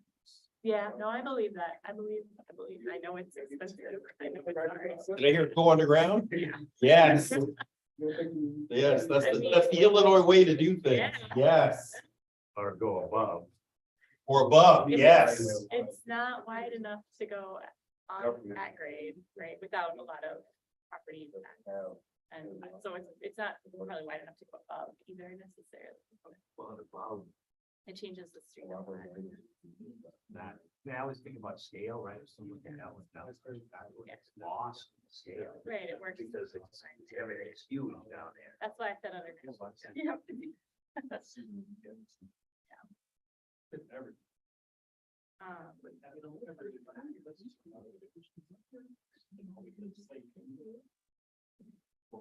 Yeah, I think, yeah, it's hard to. So then there would be like right next to those houses, right? Next. Which, you know, for the purpose, but. Feels. Different. Like that digging, that's real, that digging is. That's real.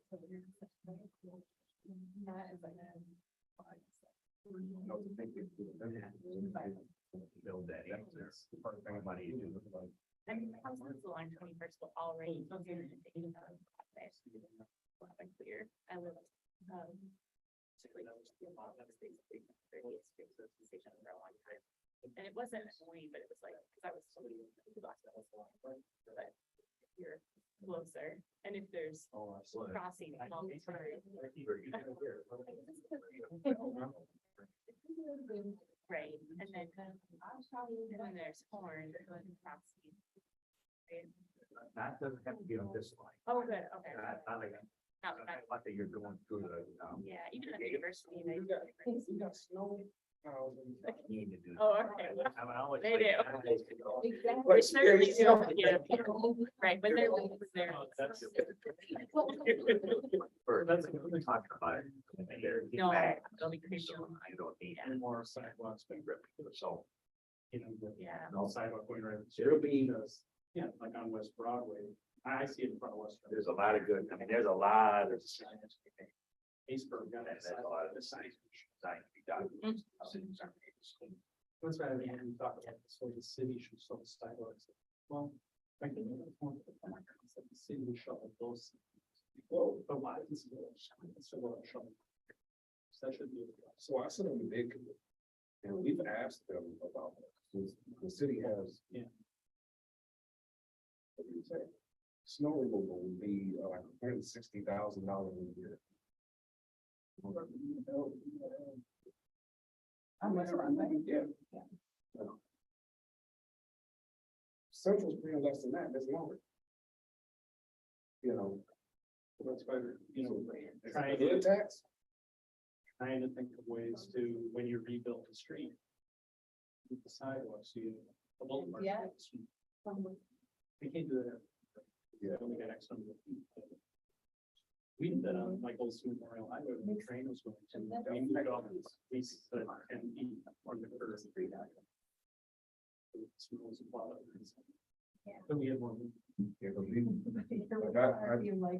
For like some kind of your place, that's probably not what you do. Oh, yeah, that's where we meet. Let's do it.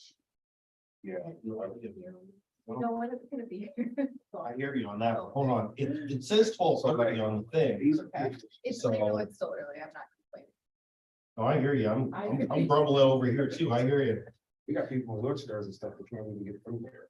You know, I was riding the bus home and it was going 6, 7 years ago. Right there. South. And the guy. So, bus was all right, wheelchair. Yeah. I live in one of the Steve. The area between the grass and that wall. So if you got, if you're in a wheelchair, you really got those two. And that's probably one of my favorites. Yeah. How many volts? Yeah. Maybe right, literally right.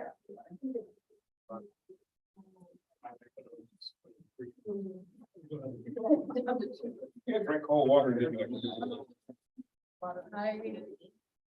Yeah, I love living in my own house with my brother. So here's too small. Being the one. Love a lot of. So. Okay, we're gonna bring it back together in about 1 minute. Feel free to look around if folks is post-its. Feel free to keep adding. We gotta get that done. We were going down that path and then we lost a few opportunities and now we gotta build it back up. No, we just gotta make it happen.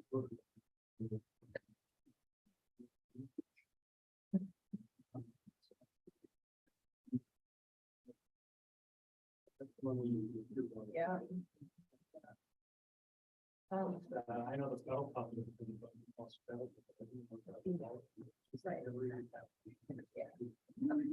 Yeah, that's. I also have a county court that, like, Every, and they can provide. Universities, well, I can release them very, my yard was like this big. So I could give them pedal.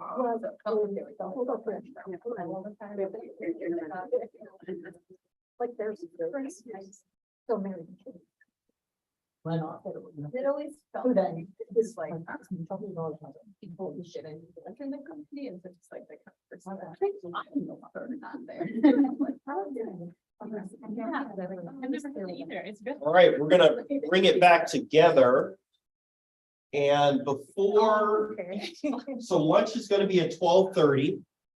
And before we go on to maybe reading some of these, does anyone from online or in the room want to represent any of their posted notes before we start a meeting? Any good ideas that came from the groups? I'm gonna start over here. Any good, we're happy to read them, but I just want to see if anything rose out. We appreciate all the different categories that came up out of this too, proactive, reactive, preparing, thriving, surviving.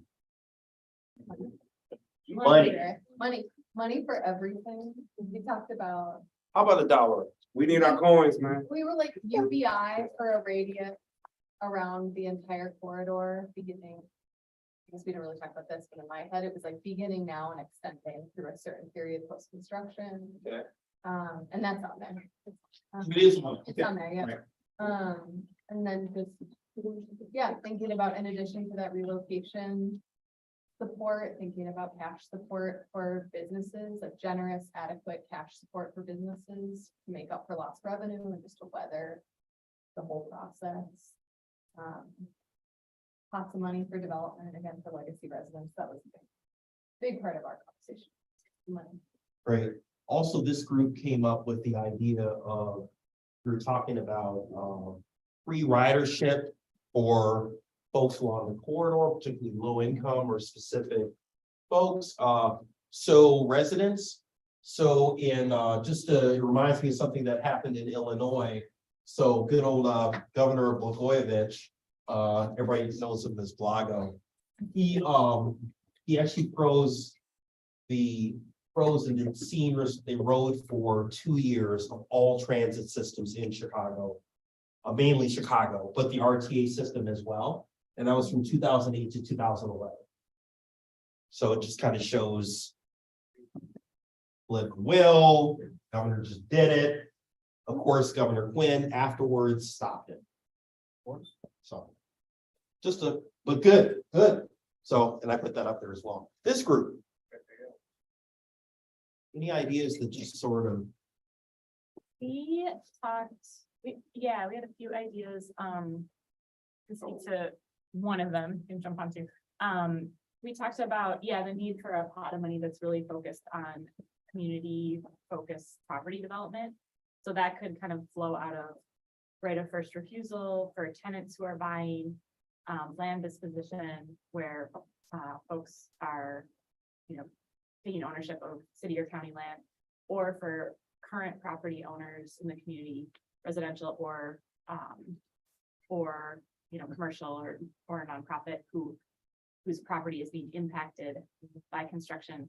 Like what you'd be compensated for your property is not enough to rebuild, actually, the current cost of construction. Right. So a property development fund that's about being able to build on whether it's rebuild or build new or renovate, because there's a lot of properties that need renovation too. And it's great if you have the ownership, but with current construction costs, there needs to be a significant pot of money in order to build. Yeah, you don't want to renovate what you have. No. The buildings for them all. Yeah. So, but if the project buys some property and buys a building, but the property owner remains the owner of the remainder of the parcel, the money, the project buy that versus the cost to build something new, there may be a delta There there. will be a delta. There will be, if There it's gonna will be be a a new delta. building. Yes. As much as we, and so. What about access to funds? Or something like, help close that. Put something back. And we don't wanna. But it's, we don't want parcels to stay vacant because they get partially acquired.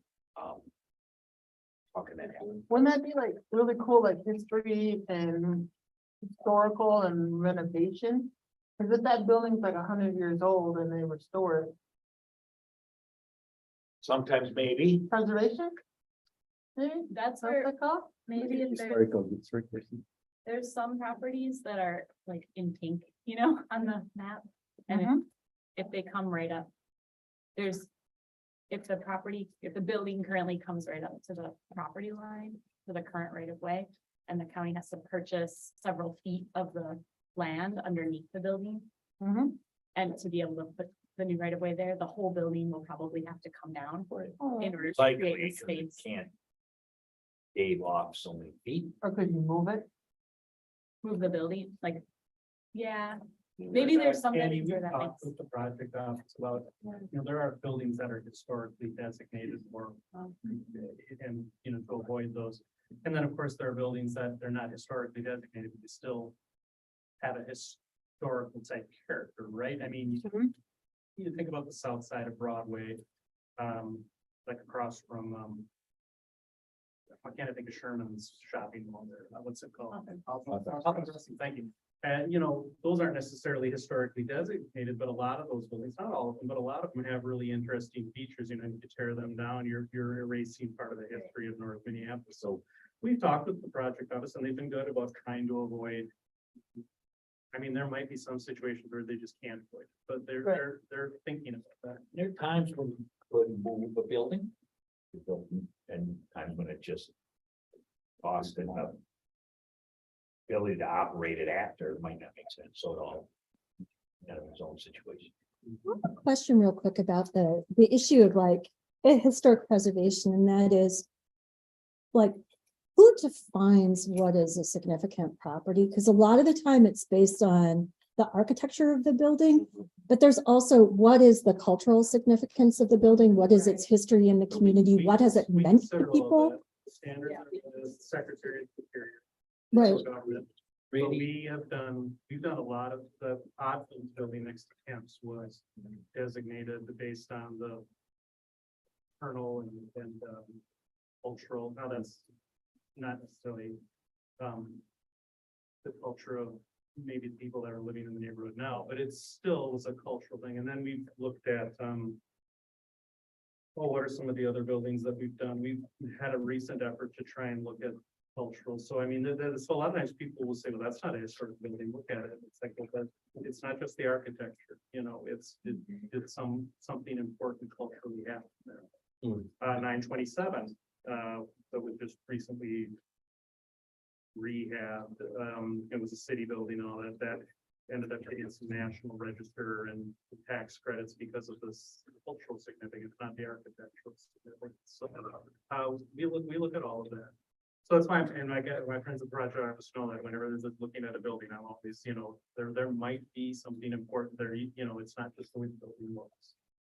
Our process is highly defined with the federal funding. Right. And there, you have to follow the 106 process. Sure. I mean, I guess my question within it is, that process was developed at a point in time for certain people's history, not other people's history. And the question is, are there things that are significant to the current community that maybe don't rise to historic designation under the federal guidelines, but might actually be important to people in the community? And is there a process to get it there? Historic preservation. Yeah. 50 years, the Secretary of Interior standards. And then there's lower age, which are things that are just important to the community and the people that live here now, or that may not rise to that federal level yet, but they're still important to people who live here. So when I talk about preservation, some people think that means historic designation, but there's also preservation of buildings. Now, I may not have an official city designation. Mhm. Or am I shooting them all out there? I felt like I was answering the question. No, that's good. What about this group and online? Any ideas that jumped out from the post-it notes?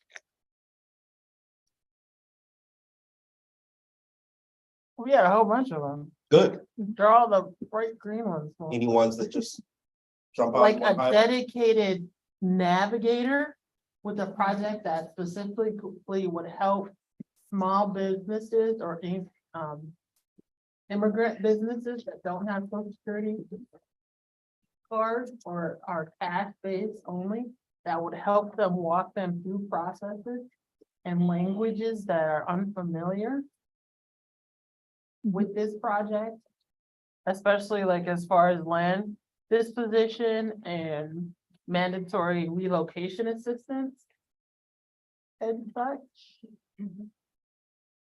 The other one that's just an overarching principle that Carla brought up is all of the policies, no matter what they are, need to be accessible to people regardless of whether they have a social security number, need to be accessible to people regardless of what their language needs are, need to be accessible to people regardless of disability status, because so often, you know, it's a policy for some people and not for everyone. And we can't leave people out. All right, great. Anything from online folks? Zoom people. All right, okay. And feel free to keep putting stuff in the chat room in Zoom land, and we will capture it on the notes. So hold on here, let me just do a quick time check here. Okay, great. Just another idea on the prepare, Yeah. because we know that, I mean, municipal consent for the project seem to be happening next year. We have new city council members. We met with some of them Friday and not a lot of them know what's going on. Yep. So I'm wondering if for preparing, we can ensure to have, you know, like a robust plan to educate council members on the impacts of the train and the opportunities that come with it. But that we can have, we already know when some of these moments in the timeline are going to occur, so we should already have this in the agenda of city council in Minneapolis for them to talk about it. I don't know if that exists already or if there is a plan to do that. I believe actually, yeah, the project team is meeting, but, and I think I might have already heard in the meeting that the anti-displacement working group might be able to come and present to them some of the recommendations, you know, but I'm just saying, like, we're having all these great ideas. I know we're facing a process that's very political, that's very involved with many people. We haven't even seen the mayor in many of these meetings. We don't really know where they stand with any of this. So again, I just wanted to say in regards to preparing, how can we have all of the city on board so we can see that like moving when time is right for that to happen. So Yeah, he said the city, yeah, but it ain't just the city. County, feds. Sure. council. City. everyone involved. Yeah. Like, them ones when you talk. Yeah. I was like, everybody get them back. Just to clarify that, that would be work that the anti-displacement working group would have that presentation, or that you were hoping to direct? Because I think the county is going to be talking to the cities, has been talking to the cities. Yeah. But the county, you know, again, the distinction between government and community, right? Like the county may be saying things that Yeah. community wants to Yeah. present a slightly different light. So you just wanted to see, are you They- hoping to direct Yeah. work, or are you Yeah. hoping to? take So, over with the honestly, county, or? the great opportunities, like I get to work with people like Carla, like Candy, and through this process, we have become experts about the recommendations and the vision of a corridor where all of this exists. So I feel like, yeah, we should definitely be included as part of the implementation team, consider in that regard, so we can tour the corridor and present these ideas to the policymakers. So then things can move. So, but absolutely, I don't think we can do it by ourselves, but it would be great to have that official weight, or, you know, Big joint session. yeah, yeah, sure. And maybe official staff can support the schedule. Exactly. It's like a cross-sector. For speaking. Yeah, yeah. Okay. Yes, I just wanted to be clear on that. so we know when we made this commitment, on Thursday last week, that we will schedule a specific standalone corridor management committee meeting that will focus on the anti-displacement work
Sorry, y'all, my computer died. Y'all back in? Sorry. All right, thanks. Courses, specific resources. I just spoke to some partners talking about it. And then, and this one up here, Margaret's representative from Carla, and I'm gonna make sure all of the different rooms get this one, so policies must be accessible for all, regardless of immigration status. Help address that barrier. If we have the policy to help community members, need to be able to access it, get access of it. If not, what's the point? This applies to all cities along the route. Okay. I'm just gonna put this up high. Since they're all cities. We were talking about, to help people, walk people through the process. Yep, got the navigator down here, one-stop shop, navigators. People need to easy access to programs, technical assistance, accessible to people with disabilities. So I'm under the pre-construction preparing area, workforce programs, mandatory relocation. All policies need to be accessible to people without social security numbers, dedicated staff, and resources to hire as part of the project cost, which we have that represented a couple of times here. During the call down, and as you were talking about with these DOT monies that Ricardo just broke up, somebody said actually about 3 people said on the call down, $100 million for organizing to defend wins, community wins during this development process. Say that one again. Sure, I'll say it slowly. $100 million for organizing to defend community wins throughout the development process. Yeah. Community. So basically what they're looking at, going back to this whole thing of organizing and development. So if there are going to be wins that are going to occur, if they do occur, where is the money to keep this process going in the room right now? And when I think wage is sort of like benefits, right? It's Benefits. I will add benefits down here. I didn't put 100 million, that's not good. Like, yeah, I'll get your names on here too, so. That's a big number. It's a very nice number. Like that, okay, all right. So address health effects of the route itself, right? To return, pair with relocation compensation, TOPA. Rehab loans can be used for trees. Look at park board policy, limit fees for community fees. Plus fines, reform, limit assessments. Well, that, Can we add? to that right was to- for like snow removal and tree removal and weird stuff that the city, that would impact homeowners. Okay. I believe that's what that was. Yeah. It was a burden on homeowners. Especially real Because low. to remove those ash borer trees, it's like $1,000, $2,000 to remove a tree. That's on the low end. I got a Yeah. chainsaw. Oh, there's actually. We go through. Maybe you wanted to vent something? Hold on, I got a chainsaw, I charge you 500. Yeah, right. I think there needs to be a specification that, the city makes sure that we can stay in the city. Business, residential, both? Not just- Business, residential, and both? Yeah. KB, is that what you think? In the. I mean, like I said, we didn't ask for this, you know, but if we're willing to, if we're willing to, basically turn our lives upside down and work with the city and the county, we need to be able to stay where we're at. Yep. You know, or somewhere close. All right, so amended, sanded it up. Again, under the pre-construction area, 0% loans plus grants, enforce back taxes of property owners, enforce back taxes of private owners. Universal basic income Wait, on. stop. Enforce back taxes of, So we had a conversation earlier about private owners on the corridor. And in researching them, there are several who haven't paid taxes for years. And nothing's happening to them, nothing's being enforced. And so if we want ways to get them out of the community, then we should be looking at that. And that's something we can give the city a little bit of help with. there is a group that in the city that's what they're And, focusing. and I would imagine the county as well, Bill, we must have, It's a county function to enforce those. yeah, okay, that's interesting. That particular to this corridor, but if you have data, I'd love to see it. That's the first time I've heard that one. It's in the parcel. Okay. Interesting. Sounds great. Love the preparing. Great. Go get that. Universal basic income on radius of corridor cascading. Then we have a happy middle here. So Polk County accountable versus city, accessible support to access programs, funds plus info, storefront. I can't read this, storefront near route. Staff to come to meetings, support with applications, project info. Again, this is kind of in the middle. Now we're moving into the surviving during construction. So we have funding tied to adopting these policies, right of first refusal, land disposition, community development, property development fund. Oh, sorry, these arrows are all going to one area. So community development, property development fund, and you have one arrow that's right of first refusal, another arrow which is land disposition, eminent domain and property purchase. That's the one I was talking about, Malik, like any way that people are acquiring land, community members are acquiring land, or if their land is impacted and they're trying to develop, there's some fund for doing that. Great. Love it. And I think these are sort of across the. Yeah, that's right. They're like all, yeah. On those loans, I think there should be a term for them.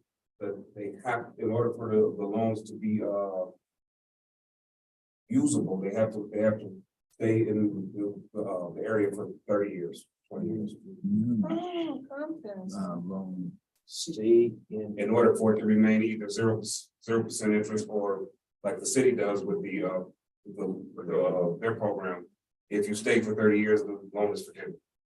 Community Property Development Fund. Huh? Community Yeah. Property Development Fund, 40-year. Yeah. Forgivable loan. Can you open a second store somewhere else? Huh? I think it's, A lot of time, Yeah. I know for housing, So noted. I think it is 0% interest during the term, forgivable after 30 years, sometimes it's 10 years. And if you sell beforehand, you have to pay back the loan. Right. I say pay back the loan plus interest. Yeah. That way they ain't interested. Ah, plus interest. That way we don't get a whole bunch of people coming in, utilizing it, and then all of a sudden selling it. Yeah. We're back to the whole gentrification that Sure. we're trying to eliminate now. Yeah, that makes a lot of sense.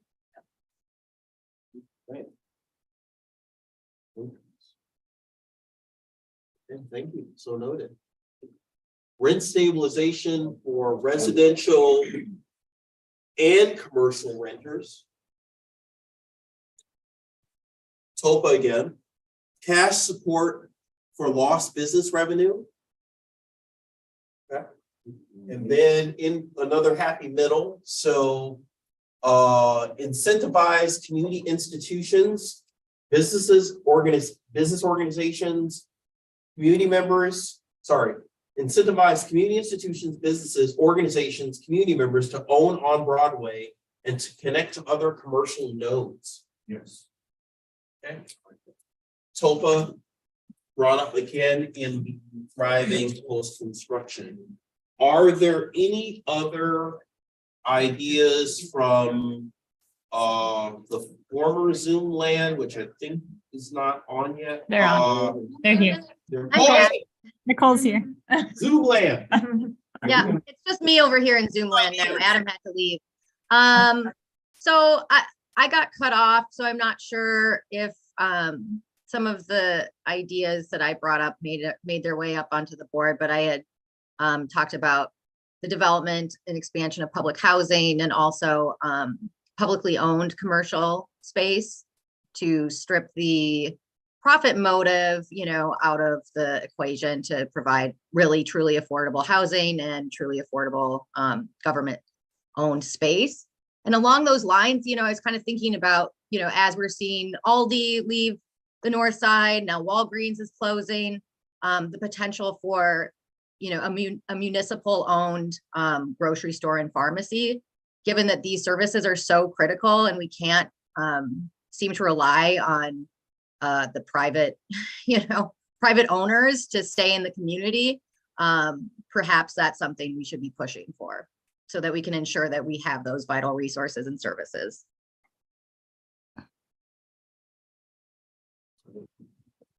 Thank you, Nicole. The grocery store. Expand on that, Gaby, what you mean? One of the biggest issues especially in North Minneapolis, is our lack of trust for government.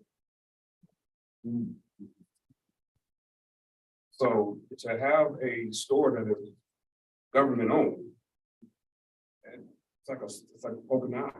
You know, we should be figuring out how to take some people that don't have generational wealth and build them, make it incentivize people to actually open a Walgreens of their own. You know, we shouldn't have to count on Walgreens. North Minneapolis, we're used to counting on ourselves anyway. So why not build that with someone that loves the community? Yeah, I think with that idea, KG, I think that you still end up then in a situation where the numbers have to pencil out. The numbers, you know, the profit, all of that still is a consideration within a private market, no matter who's owning it.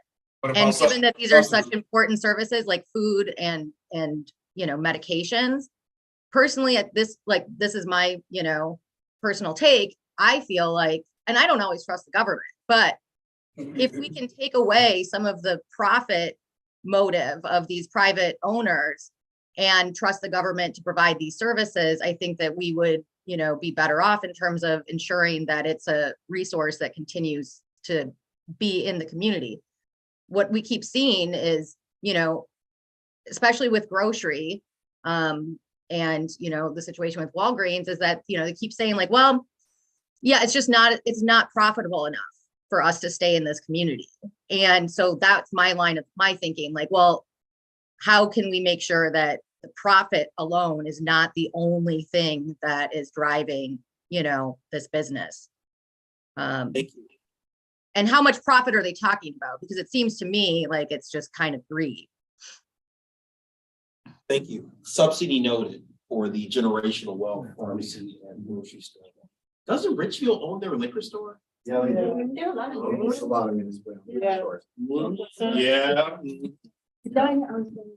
Yeah, well, and you know, like, I feel like why can't we have it all? Like, we should have a program today that addresses the disparities in food access.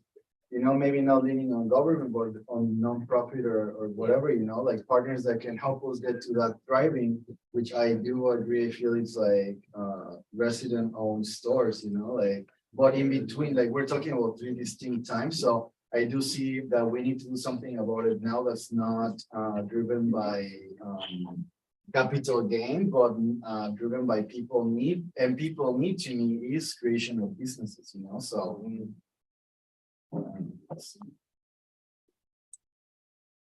Any other ideas? I'm writing it down. Any other ideas before we head to lunch? This is all really good.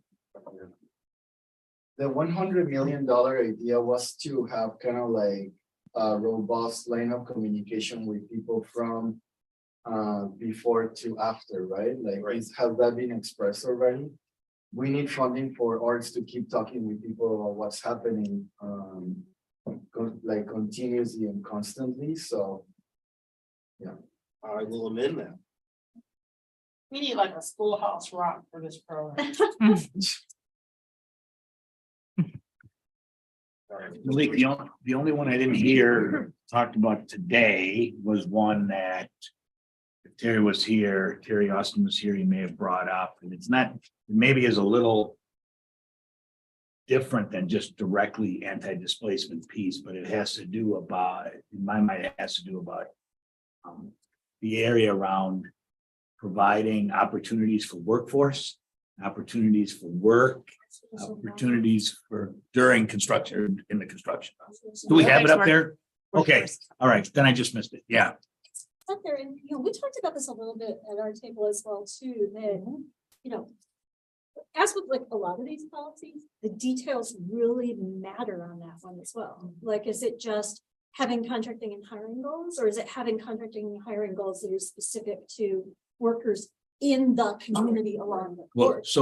so that's a good point, because traditionally you would have, I mean, any large federally funded project would have hiring and workforce goals.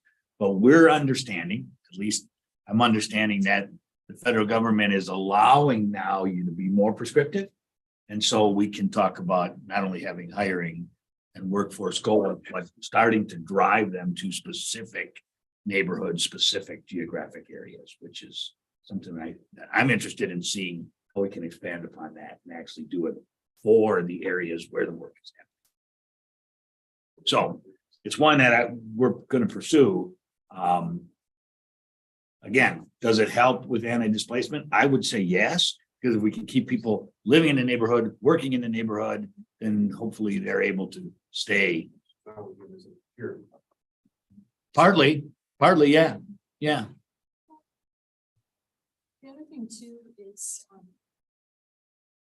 and we, if you kind of look at this, one of the questions is like, as you have these workforce goals or targets, designing them in a way that is also really accessible to smaller community-based businesses, because a lot of the time, I'm thinking about like needies of weedies, like distressed business opportunities. A lot of the time, even organizations that like theoretically would count don't have the resources to go through whatever the process is to be officially listed as a distressed business community organization, or don't have, if you're a couple person shop and locally owned, don't necessarily have the internal infrastructure to meet all of the like extraneous reporting requirements. But that doesn't mean it isn't a minority owned business, small business along the corridor.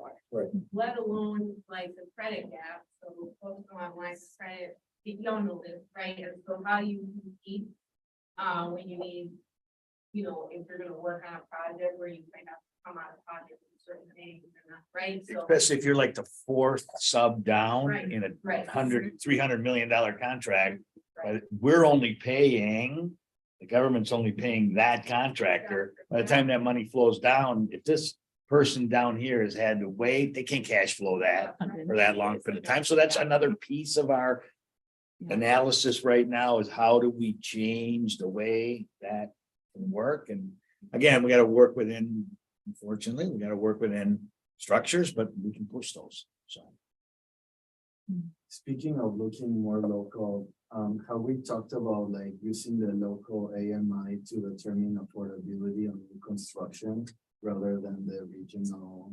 affordability parameter?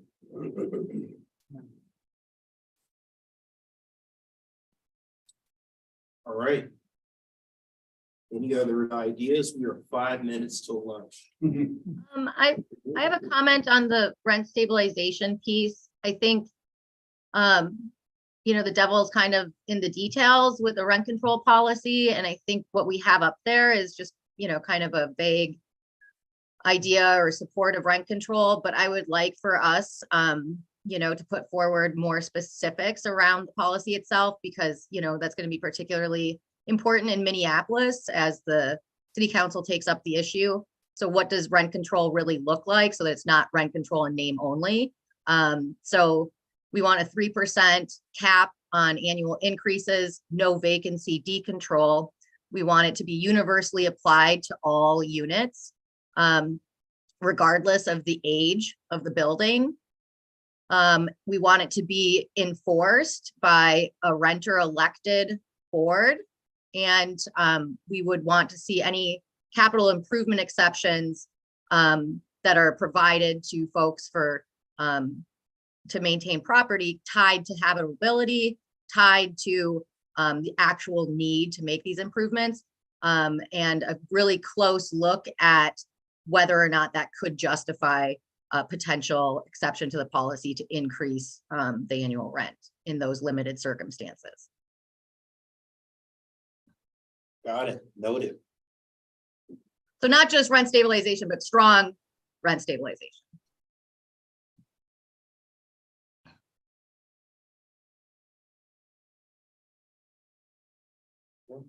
Great, thank you, Nicole. Any others? Okay, we're gonna come back together for we're gonna do lunch, and feel free to have lunch throughout the building. There's an upstairs and downstairs, you don't have to stay here. And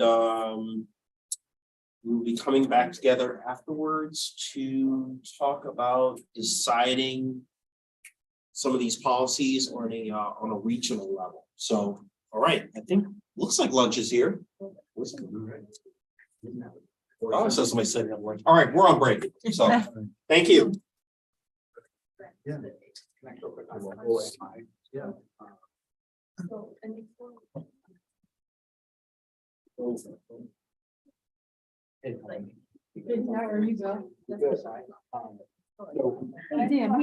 Hey, Nicole, I'll try to put a note in the chat when we're like maybe 10 minutes from starting again.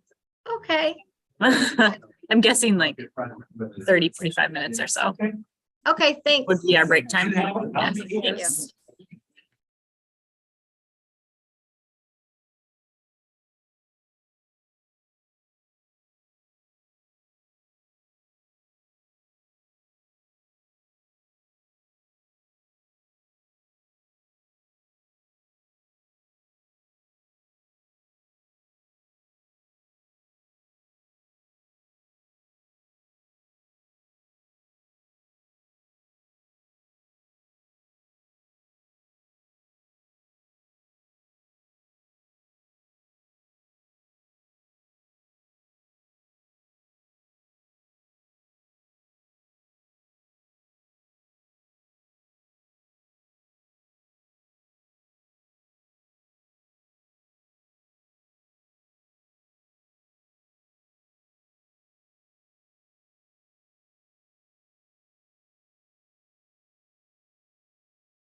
Figure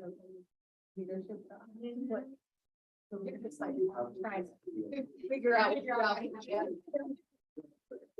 Yeah. And it's nice. Yeah.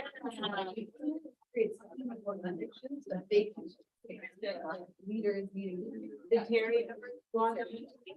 I,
By the way, how do y'all like this thing?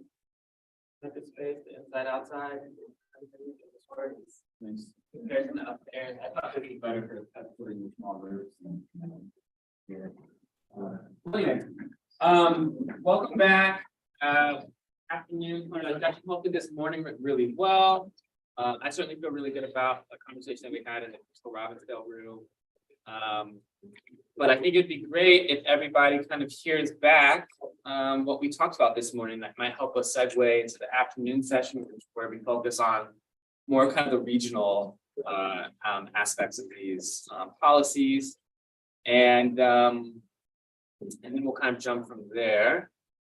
And I think we're just going to meet in the afternoon. We're not going to split back into small groups. I think the idea is just to stay in the one large conversation in this room, to kind of have it at the regional level. If that kind of makes sense. If y'all feel differently, let me know. So I think with that, not too much fanfare. Should we start with kind of a little report back from this morning? I see Allison still putting hers back up there, so she will go first. If Minneapolis folks want to go first, or should I start here with Robin? I'll start with Robbinsdale Crystal. Should I do that? Yeah. Okay. Okay. All right. Well, I feel really great about our conversation in Robbinsdale Crystal, joined by John from the city of Crystal, Tim from the city of Robbinsdale. See, Kathy was in there, and Sophia was in there as well. We had a guest appearance by our flowering bee, Ricardo, who's kind of going through as well too, which is awesome. We had a pretty great conversation. I guess I'll just kind of read it out. I'm assuming everybody can't see this right now. But in a conversation on the outcomes that this group wanted to see, we had addressing indirect construction impacts, so things like access to businesses, replacing lost sales to those small businesses, as well as storefront improvements for the long term, sort of this idea about returning the space, not just as it was in the status quo, but to something better that fits all those folks as well too. And so other aspects of that are improving the climate for business post-construction. So around that idea, as well as improving infrastructure around the project, so not just building the line and sort of leaving it there, but it's about the way that it connects in to the line and around the corridor as a whole. Into some other themes, transitioning business from renting to owning space as being one of sort of the core hopes of the project, as well as preserving NOAA housing, as well as affordable business space as well too. From there, we talked about prioritizing developing commercial space that fits smaller size businesses. So like oftentimes you might get mixed use developments and you get sort of these 20,000, 50,000 square foot spaces, kind of drive around town. Those spaces aren't the easiest to fill. And so when there is commercial development, sort of focusing that in smaller footprints, as that's seems to be where the market is today and where a lot of the types of businesses that are in Crystal Robbinsdale would be most effective. I think connected to that was sort of drawing out the cultural presence within the community. Part of what we talked about is like, Crystal and Robbinsdale, these are both more diverse communities than you kind of initially see when you're driving through those communities. And part of it is about, making that known, drawing that out, like all the sort of cultural presence and that's in the space. And I think that's also related to like the types of businesses and what's being sustained there. So large growth of immigrant communities in both of those communities, as well as sort of the folks who've been there for the past 50, 60 years too. But really just sort of combining those efforts, both in the aesthetic, but the material, as well as the business communities in a sense too. There's this idea, and Sophia, make sure I say this right, aligning transit to match the need for resilience. So it's not just building the line, but it's sort of building the community in a sense that allows folks to sort of function in both of these spaces without having to leave those communities for something else. I think something very key to that we talked about in the campus too. So transit being a part of that project, not just the line itself, but the local service around it, walkability, bikeability, all those sort of things too. And this idea that there needs to be a regional fund that supports these local priorities, right? So both of these cities, I think, have been pretty communicative about the idea of raising even more property taxes or raising property taxes and drawing more from the fund are things that are going to be really difficult for them to do. So those need to really be supported by a regional fund, a larger sort of coalition of folks who are focusing on that. I think something I didn't mention that's kind of related to that. One of the ideas about prioritizing developing commercial space is about this. In both of these cities, there's a lot of pressure to raise property taxes on the housing because it's what y'all say, 90% of your tax base is comes from your housing, right? And so build more commercial space and that sort of decreases the pressure on property taxes in some ways, and that's partly the goal. So with that, so the policies, and I'm guessing Ricardo, you spread this to every other group, was just our group where you talked about this idea of reframing policies pre-construction to policies that are preparing us for what's going to be happening. This idea that policies during construction is about surviving what's happening during construction, but kind of above and beyond that too, ultimately to get to post-construction, which is about what sets us up to thrive beyond that, which I think that's beautiful framing. So some of the policies, I'll just kind of name them quick so we can get to the other groups.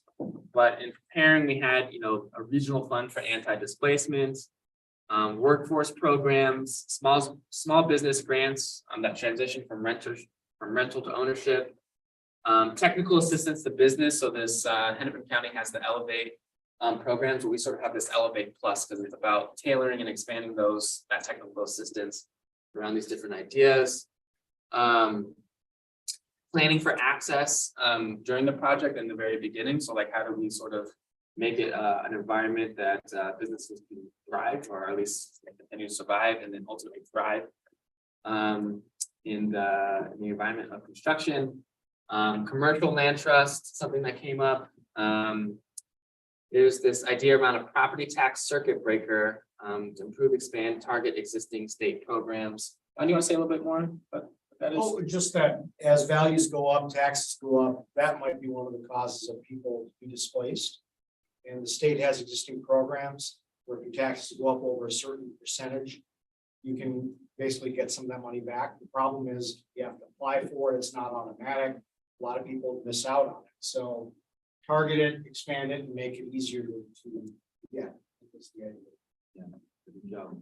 We also had Blue Line Regional Investment Funds for NOAA preservation and improvements. Really focusing NOAA preservation based on a hyper-local AMI to encourage local ownership and discourage investor ownership. And tied to that was the support of enacting out-of-state fees. Some kind of fees. Excise. Yeah, an excise tax for out-of-state investment into properties, basically to discourage that behavior.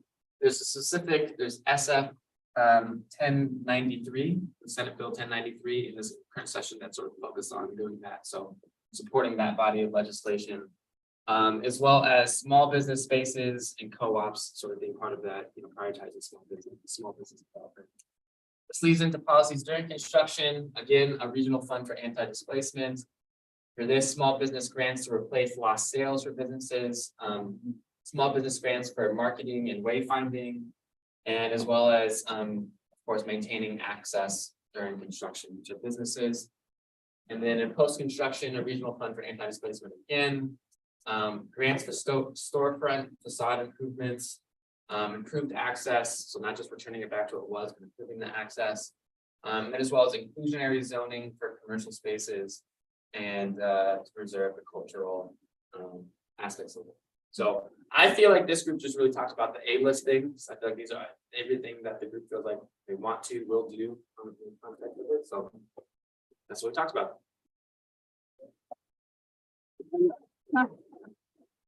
Can we go to Brooklyn Park?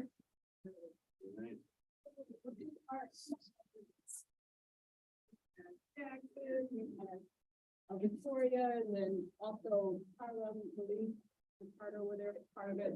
We also had this Prepare, Survive, Thrive. I don't know who's ripping on who here. but- It's all Ricardo. Yes. Give it to you. We did like that, that framework. So, outcomes, some of the things we talked about, youth, I think was a big theme. So keeping kids, talent and diversity in Brooklyn Park. We want a city where youth are excited, to be and stay here. And, young people can hop on the train, get to jobs, they can go to university, and they can live there and get to opportunities throughout, both in Brooklyn Park and the region. And thinking about that in terms of an investment, not a cost. When we invest in youth, we're investing in our whole society. So a lot of focus on youth. Talked a lot about AMI and, people having the housing they can afford. Serving our current residents, not the future or potential ones. And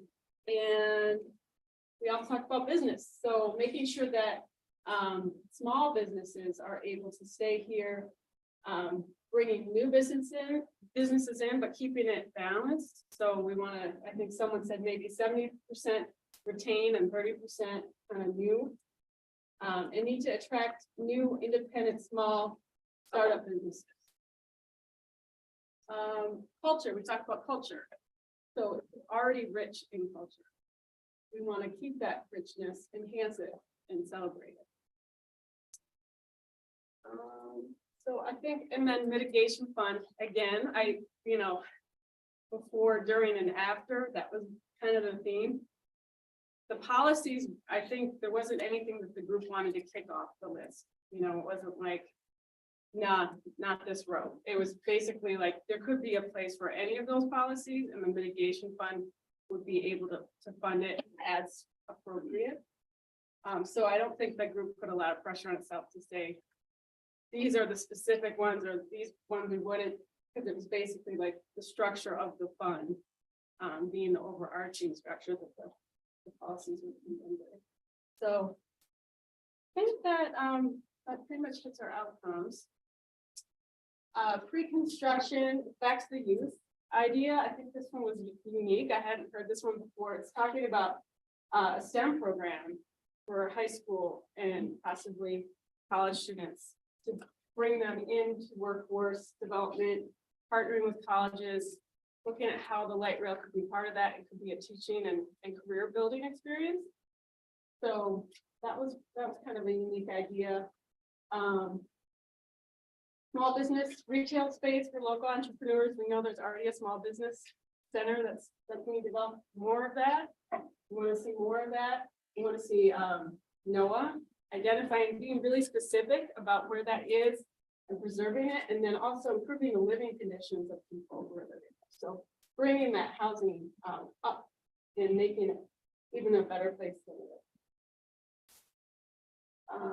So we did talk about mandatory relocation assistance. I think a lot of this was just a lot of questions as well. Like, how would that be administered? Kind of trying to get our heads wrapped around those details.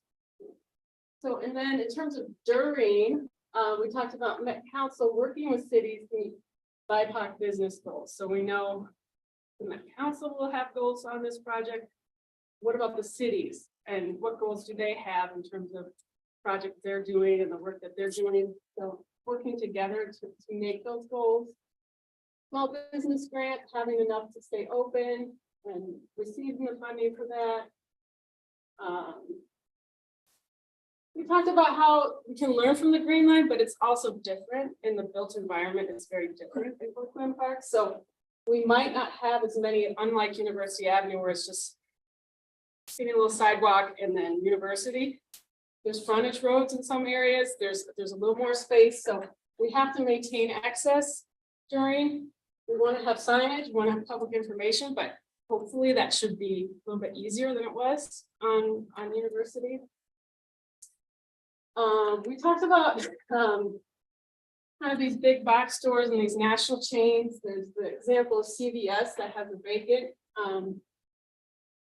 vacant store that they're still paying for. How do we get beyond that if we have chains that are paying rent and they're keeping stores vacant? It's not good for the community. So we talked about some ways getting beyond that in terms of the lease terms of charging extra fees if it is being kept vacant.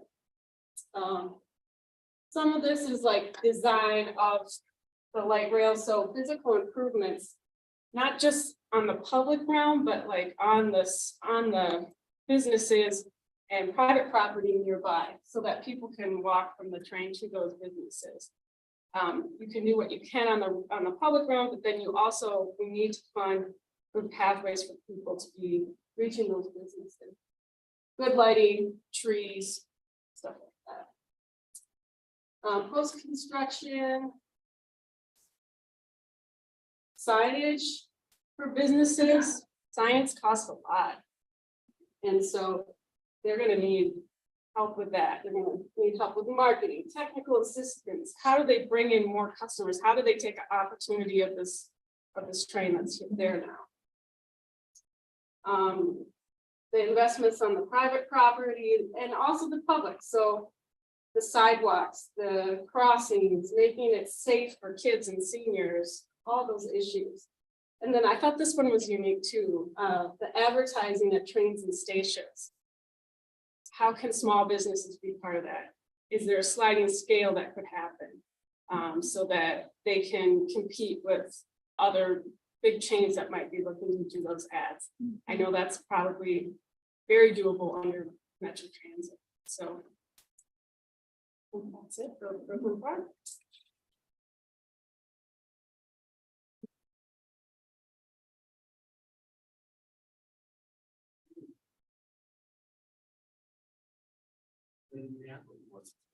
Yeah, so we pulled the inspiration of Ricardo.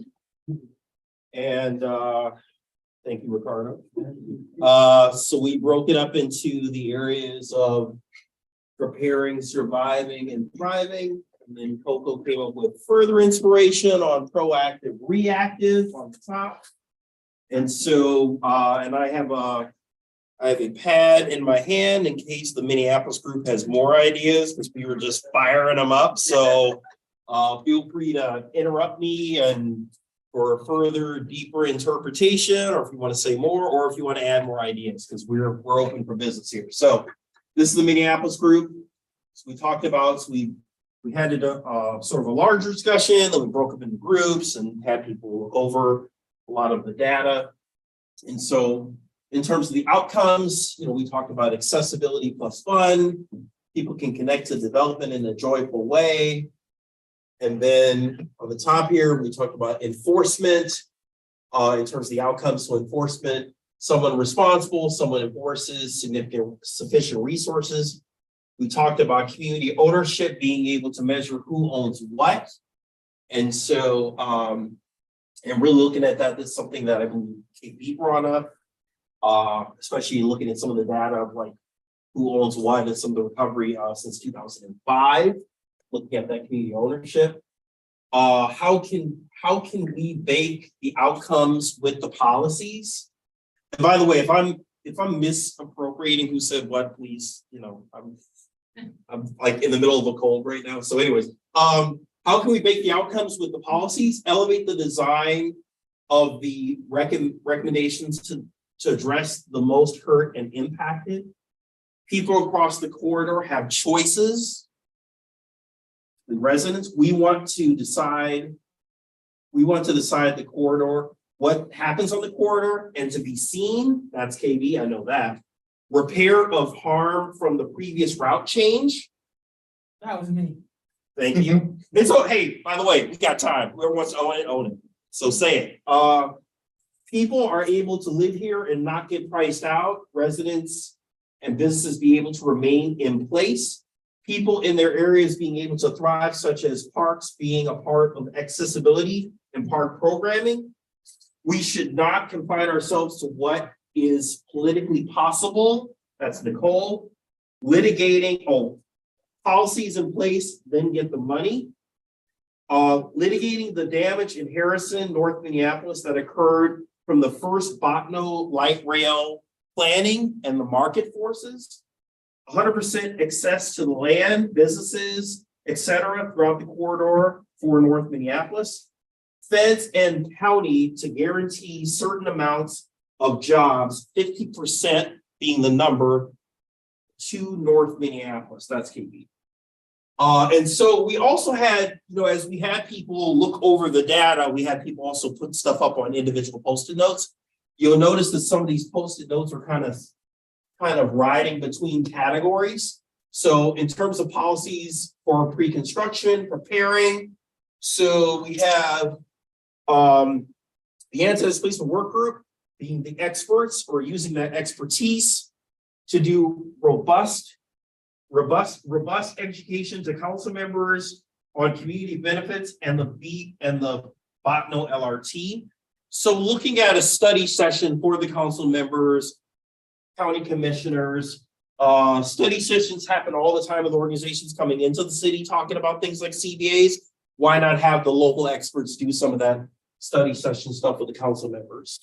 So city county lands are needed to be dispersed to business owners, family-owned businesses. City has its own office dedicated to land dispersal to avoid more families being destroyed in North Minneapolis. Land in the hands of local people to thrive in this corridor. Land disposition policy specifically for the corridor, and then an arrow to the sense of urgency in that. Current policies are not equipped to strengthen community, especially written during racial covenants and Jim Crow. Pots of funding for development for those who receive the land transfer. Policies and community development cannot be one-offs. Every single recommendation, we need percentages, measures, and accountability mechanisms. How does the policy control private sales? Minneapolis will freeze all properties. We talked about what was the viability of that. And then Nicole said online, look at the vacancy tax. All policies need to be accessible to people without social security numbers. Dedicated staff plus resources to hire as part of the project cost. Mandatory relocation, workforce programs. Generational wealth pharmacy. A generational wealth owned and dedicated pharmacy and grocery store with a subsidy tagged on. So we just lost Aldi, Walgreens. So what does it mean to actually put a program in place, look at some coordinated efforts to have a community-owned pharmacy or getting a family in place or some local folks to actually own the pharmacy and grocery store with the subsidy involved. And then somebody did come up with the idea of a municipal, it was actually Nicole came up with an idea of a municipal owned grocery store and pharmacy. So we kind of went back and forth about that. We talked about accessibility to people with disabilities. We also talked about during the pre-construction area, navigators or people that need access to programs or having somebody that can give that technical assistance to access those programs. Expand public funding, public housing, universal basic income on radius of corridor cascading, accessible for people of different language needs. We talked about from the call down, which came out and then we further expanded on this, $100 million for organizing to defend community benefits and community wins throughout the development. And then we also talked about somebody gave us some information on how DOT monies are currently actually are out there right now, set aside for transportation organizing, probably community engagement, address health aspects of the route itself, enforce or get back taxes from private owners that are currently not paid city and county. Looks like there's a lot of private owners that pay their taxes. Surprise, surprise, sorry. 0% of loans plus 0% on loans plus grants. Rehab loans can be used for trees, and look at parks and park policy. And then on the side here, snow removal that impacts homeowners and burden on businesses. Right of return paired with relocation compensation, city to make sure that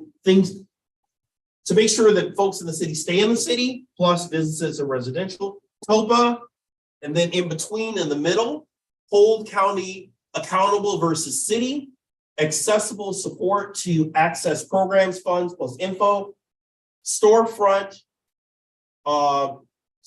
near the route, staff to come to meetings, support with applications, project info, offices along the line, city, county, project office, community liaison, who is responsible to carry the anti-displacement work group recommendations to the bodies, to the different bodies.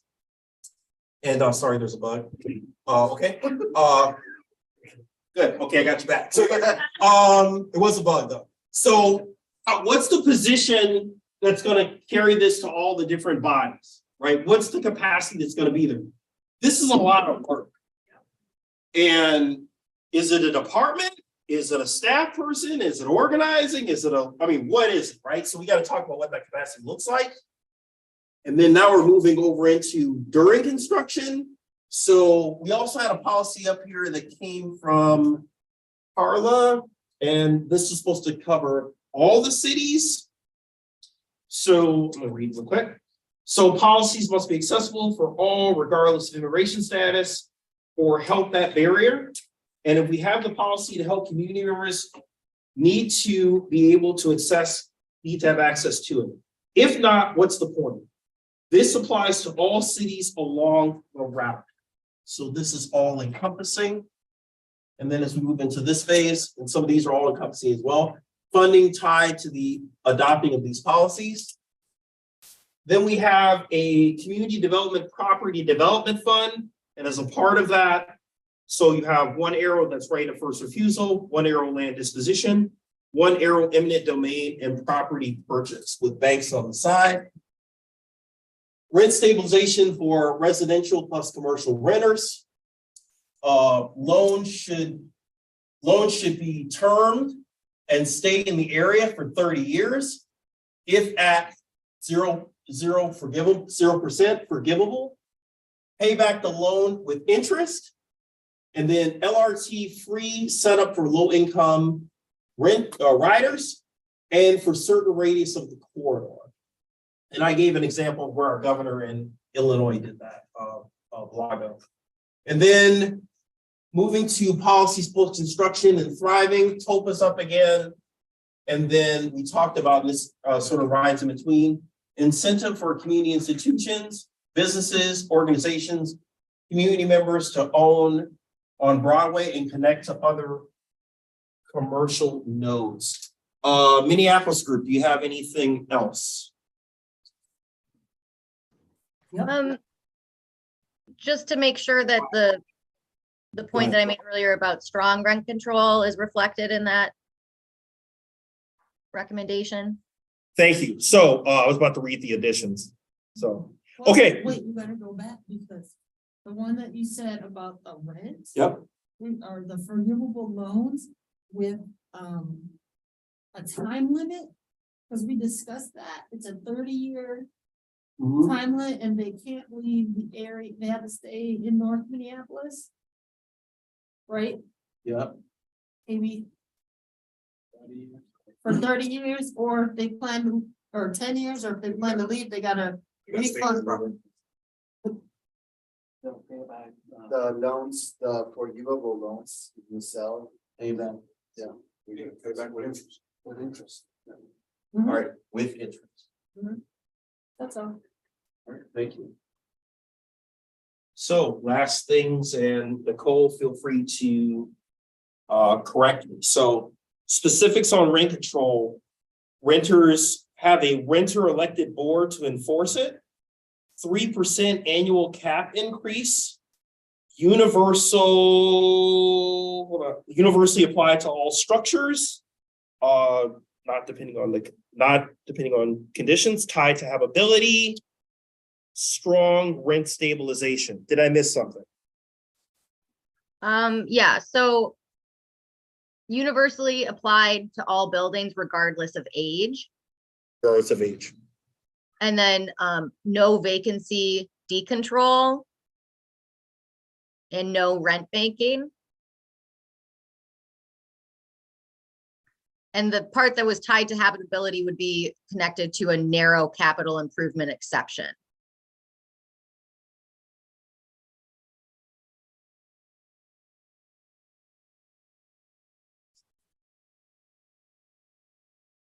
All right, thank you. Got that. Thank you. Ricardo, you said AMI versus regional AMI? Okay, got that. Bill? Yeah, did you say how do we change the structures of sub-developers? Did I get that from you? No, I think that was Dan. Dan, sub-developers, changing the structure, subcontractors. So BBEs are subcontractors, changing the structure on payments to that. You're not talking about or down. They don't have the cash flow to carry that through. Got that. Go. This was related overall to kind of these workforce, like the contracting and hiring goals need to be designed in a way that work not just for big companies, but also for smaller, kind of independent businesses as well too.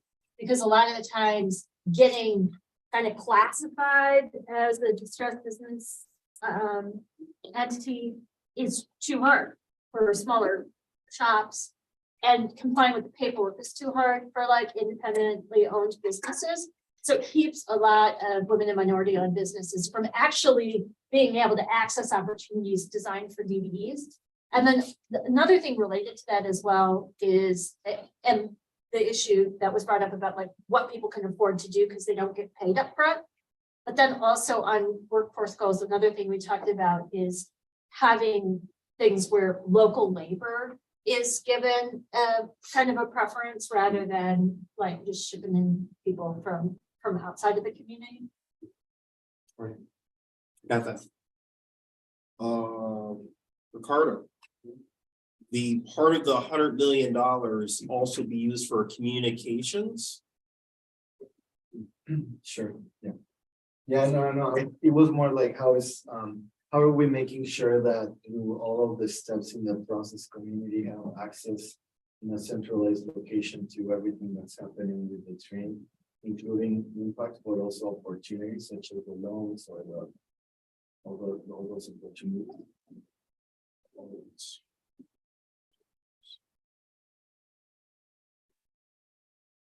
Good. These were the last minute ones that came in. Minneapolis is done, and we're moving to the next round. Round of applause for Minneapolis. Yeah, a lot. Stuff, no bugs. Okay. See Terrence? I love it. I'm just gonna sort of pass these around, go around the room. They're reflective of like, these are sample policy briefs of what we want to take. Ultimately, all that we talk, we sort of get to before our next meeting. And so I'll just pass these around in case you want to see that that's the direction that we want to get to. For our folks online, I think it's just Nicole right now. I'll send it to you on an email in just a minute. So, really the last thing that I want to do is really the same thing that we've been doing all day, but focused at a different geography, meaning that, so thank y'all for all the work that y'all did in each of the local jurisdictions. I think they make sense to the context of those local jurisdictions, given all the conversation that we've been having over the past year. But I think we also probably within those conversations recognize that not all of these things can be done solely through the local jurisdictions or these sort of these local elements, right? There's still this sort of broader level of jurisdiction that needs to sort of be a partner to this work and probably maybe do its own body of work in order to do what anti-displacement, what we're hoping to do, what we're hoping anti-displacement will do around this project. So our last conversation is just really focused on the same conversations, which is at the regional realm. I am particularly thinking about Hennepin County as a government, largely focused on city governments. I'm thinking about the Met Council, of course. Perhaps to some extent, we're thinking about federal dollars to achieve all that we're trying to do. So certainly all those things are in the frame. So I really just want to frame up the conversation in the same way. I just realized I forgot to bring up, we have a link. Are you okay with taking notes? Or Notes? Notes, yeah, for this section. I can. Can you? Yeah. Okay, sorry, I just realized I forgot to bring up, I was gonna make like the same sticky notepads. Yeah, go ahead. Okay, cool. Does that sound good? Does that make sense as a conversation now? I know everybody's tired. I think maybe we'll get out of here before 4. But let's start with the same thing. What outcomes do y'all feel like at the regional level of this work that we need to accomplish for anti-displacement? We talked a lot about it. Maybe they're very similar outcomes that we've already talked about. Maybe we want to name the same outcomes. But what kind of make the most sense to accomplish, not just within local jurisdiction, but across the entire project? Anything that y'all are thinking of in that way? Anything that comes through state policy? Okay. Do you think of one? Can you? What you said? The Senate bill. Oh, right. Yeah. Excise tax on investors, right? Yeah. Very nice. I love it. It's coming up. I love it. $1 billion. What was the one before that? So the things that require state level policy. So I'll say this, I wish Kareem was here. So I know Kareem is thinking a lot about this at Hennepin County. One of the things that we talked about earlier this week, I think it was even, in 2024, thinking about a anti-displacement policy agenda that goes to the state capitol that's mutually supported amongst all the governments that are participating in this project, right? And those are those things like the excise tax or whatever it might be that's best suited for a more regional implementation, going to the state for that next year. And I think that's a really Anything that has to do with support of businesses during construction, business assistance during construction. It applies regionally, it doesn't apply to any one municipality. So those kind of things, the policies and practice, I mean, from an outcome standpoint, it would be that current residential business property owners and tenants and whatever they may be that are located in and along the line, if they desire to stay, they need to stay. So whatever kind of assistance or policy help them do that, that's an outcome that you should strive for. And so there, it won't only be state, but we're of course following closely how we can tap into various potential new federal programs that are evolving in and around this area. Right. That we can tie to, especially if they have tied to large capital projects, via II, draft, via any of those things that we supposed to be. Where we want to make sure that that's specific. right. Yeah, what comes to mind is like, because for all people know, like just anything, you know, where you have it's very specific that we need a nation first history breaking pattern policy and investment fund to avoid repeating patterns in how transit development impacts our communities. But it's not just anything, it has to be that, that's what we need. And it's, yeah, like a collection of all of the things that we're talking about. But you know, where we're sitting, we're looking at affecting our local government, we're looking at people like Representative Omar, like Tina Smith out there, like all of the stars seems to be aligned, and even like President Biden saying building it back better, right? And in a project that's having a second start, I think building it back better for me means using this information and running with it all the way. That's why it's innovative, I think, about this line. So yeah, for us, there's a sense of history in the making.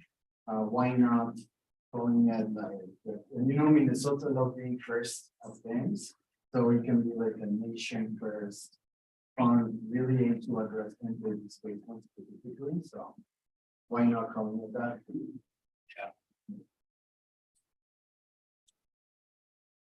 Talking about what might fit into a state policy agenda.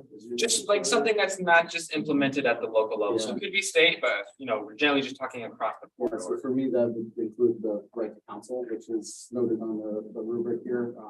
Municipalities certainly can't afford to do it. We have looked hard at whether it could be implemented at Hennepin County, and we could, but it would require a courage around tax levies time that we haven't seen from our colleagues on the Hennepin County board. It would be very costly. So I think the only reasonable way that gets done is with significant state support. So that would be one that I think is very important based on conversations here previously that would have to fit on that state. Yeah, super good example. Yeah, thank you. I'm sorry, I couldn't hear that part. Could somebody repeat it or put it in the chat? I can put it in the chat. Yeah. Yeah, we're gonna put it in the chat.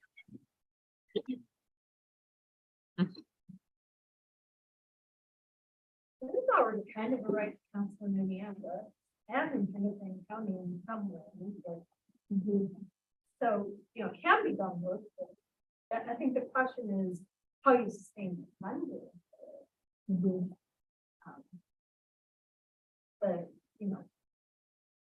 Right, and depends like how broadly you want it to apply, right? So the city of Minneapolis right to counsel policy says that renters who are facing an eviction for non-payment of rent, specifically just for non-payment of cases, who are up to 200% of the poverty guidelines, have the right to an attorney to assist them in that eviction. So yeah, it kind of depends on scope and then reliability of ongoing funding.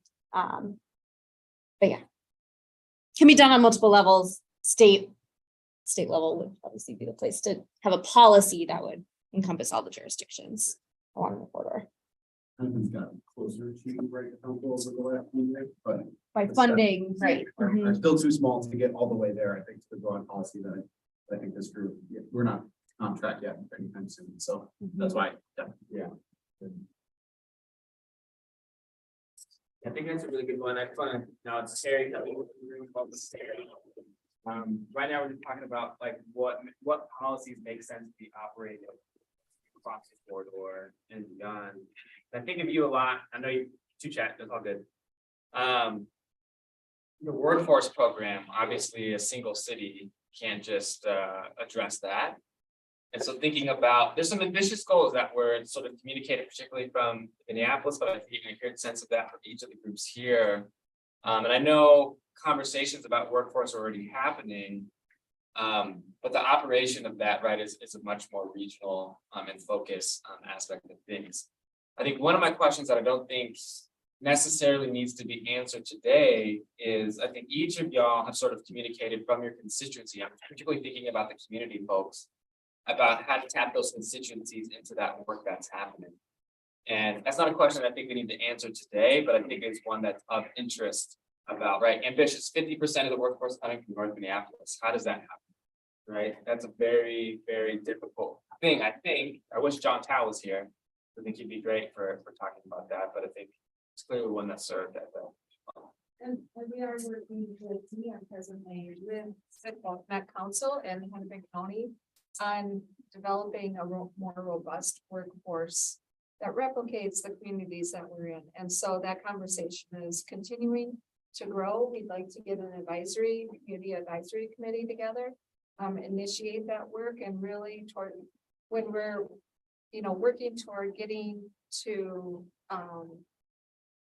further along in the design, like a year from now, really, we really should have a full plan developed for workforce and how we're going after building that workforce. One thing that I want to add as well, is that I did have conversation with Excel Energy, and they want to be brought to the table to help do what they can to assist, because I'm sure they'll be helping with the build out of some of this project, and they have a lot of subcontracting work that can help with workforce BIPOC individuals as well. So I think we need to make sure to think about some of our external partners and go deeper of how we can ensure that folks along the corridor can get some of the employment opportunities as much as possible. But we must do it on the front end instead of heightening a lot on the back end, where at that point it's probably little or no jobs that may be available for folks on the corridor. Yeah, we're just talking about jobs. Yeah, me too. Yeah, and that's part of that conversation as well. And, and I want y'all, when we have some time, we all have time, because I know we wrote a lot, like, it's hard to like read through everything that we wrote up there. Terry, like, those are sort of indicative of like what is leading toward the policy briefs themselves and sort of how you wrote it. In the workforce one, I wrote about it both in the context of contracts as well as workers. But I particularly like the framing that Ricardo introduced into the room earlier today, which is, this, prepare, survive, and thrive. Thinking about that in the context of workforce, it's not just about, and I know the Met Council and Hennepin County thinks about this all the time, it's not just preparing a workforce for this project, but a workforce that can do projects in the future, right? Builds sustainability, stability, employment, and income, right? Construction certainly isn't gonna end here. Right, exactly. Right. So, yeah, so that's somewhat of the framing in which you wrote it currently. Again, y'all can check that, like, see if that's the right direction for it, but it sounds like it is, at least today. That's part of it. So this isn't like a regional thing, but it is outside of just the city of Minneapolis's jurisdiction, but the removal of Olson Highway as one of Harrison's demands to still bring something of benefit to the community and address the past harm that was caused. So that would be, MnDOT and the state would have jurisdiction over that work.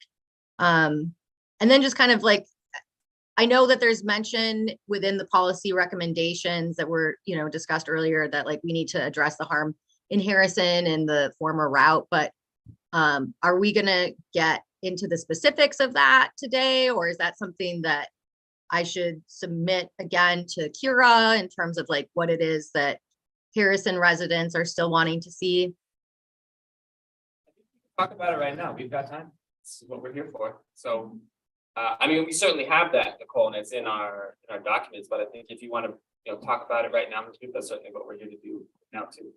Well, I think I kind of talked about it on the panel at the beginning of the, summer, and I don't want to like take up too much space. And if you guys have like those demands, like I trust that you could incorporate that into the report. I just want to make sure it makes its way in there. And I wasn't in the Minneapolis discussion, but I heard that was part of the Minneapolis discussion, at least at some level. Yeah, certainly. I think, we have that document. It's in our plan to write it as such. Yeah, I think there were some of the policies are similar in terms of like what Harrison, like would want to see for Harrison, and then also like for the entire corridor. But we do have some more specific demands, of course, around like pedestrian safety on Olson and removal of Olson Highway and achieving the Bring Back 6th Vision. And then also kind of more specifics around infrastructure improvements within Harrison itself. That had been contemplated under the old station area plan. So things are a little bit more specific, I think, from that standpoint, and just making sure that that makes its way into the report. Thanks, Nicole.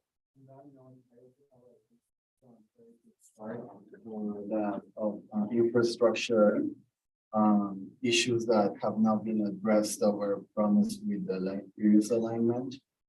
So I maybe send it to you also, because I don't know them by heart, but I know they have them, so. Yeah.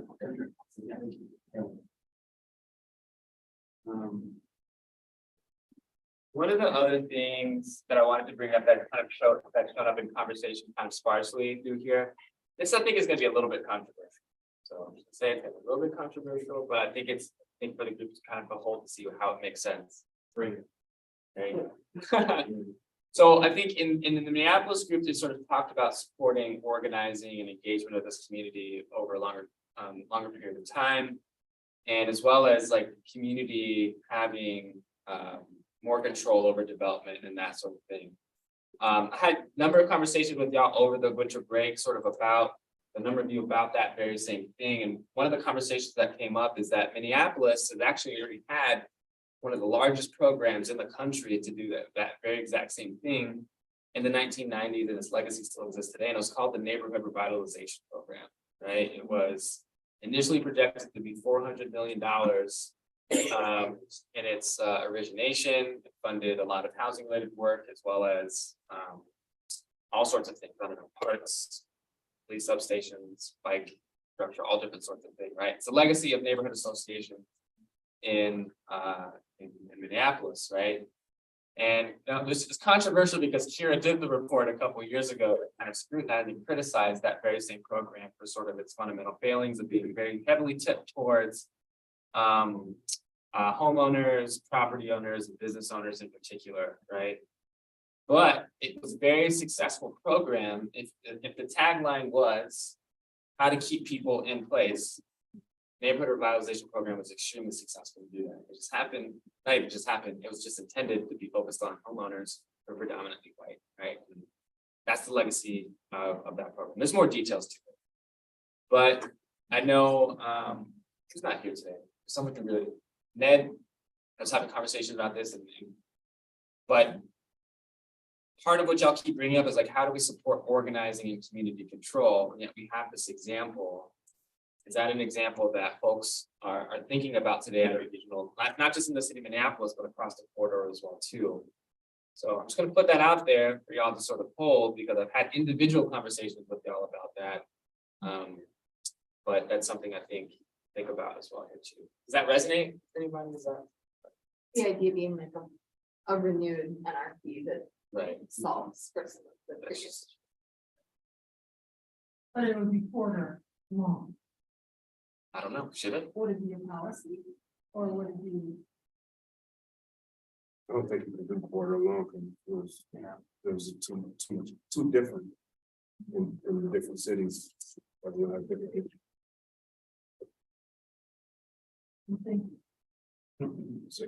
I think it could look like a lot of things, but the core ideas about funding, organizing, I think that's in there, and giving community greater control about the ideas of development, of greater control in development. Could it be like the NRC or just name something else? Where did that money come Jim, do you want to talk where that money come from? I can, Well, I mean, the way I remember it is it came from $10 the largest, yeah. downtown. $10. There was some state funds in there. Some property tax funds in there.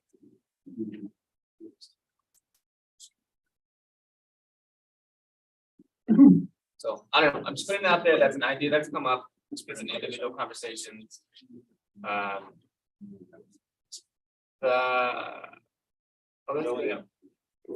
What'd you say? Noted. No.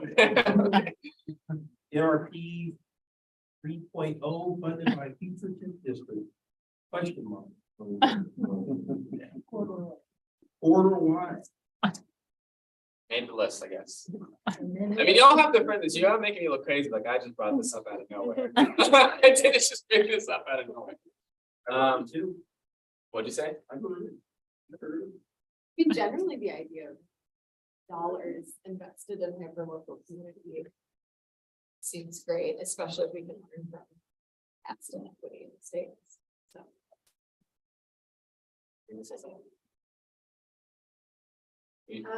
I'm not sure if it's that funding, but I know our neighborhood organization, Bancroft in South Minneapolis, used some of the funding to also like do micro loans. Yeah, and I know our neighborhood organization also like used it to fund, for example, affordable housing to help close the gap for the land trust when there was affordable housing. So it seems like, I don't know. It seems like some of that money's maybe still in action and so. You guys at 2020, it's like $32 million.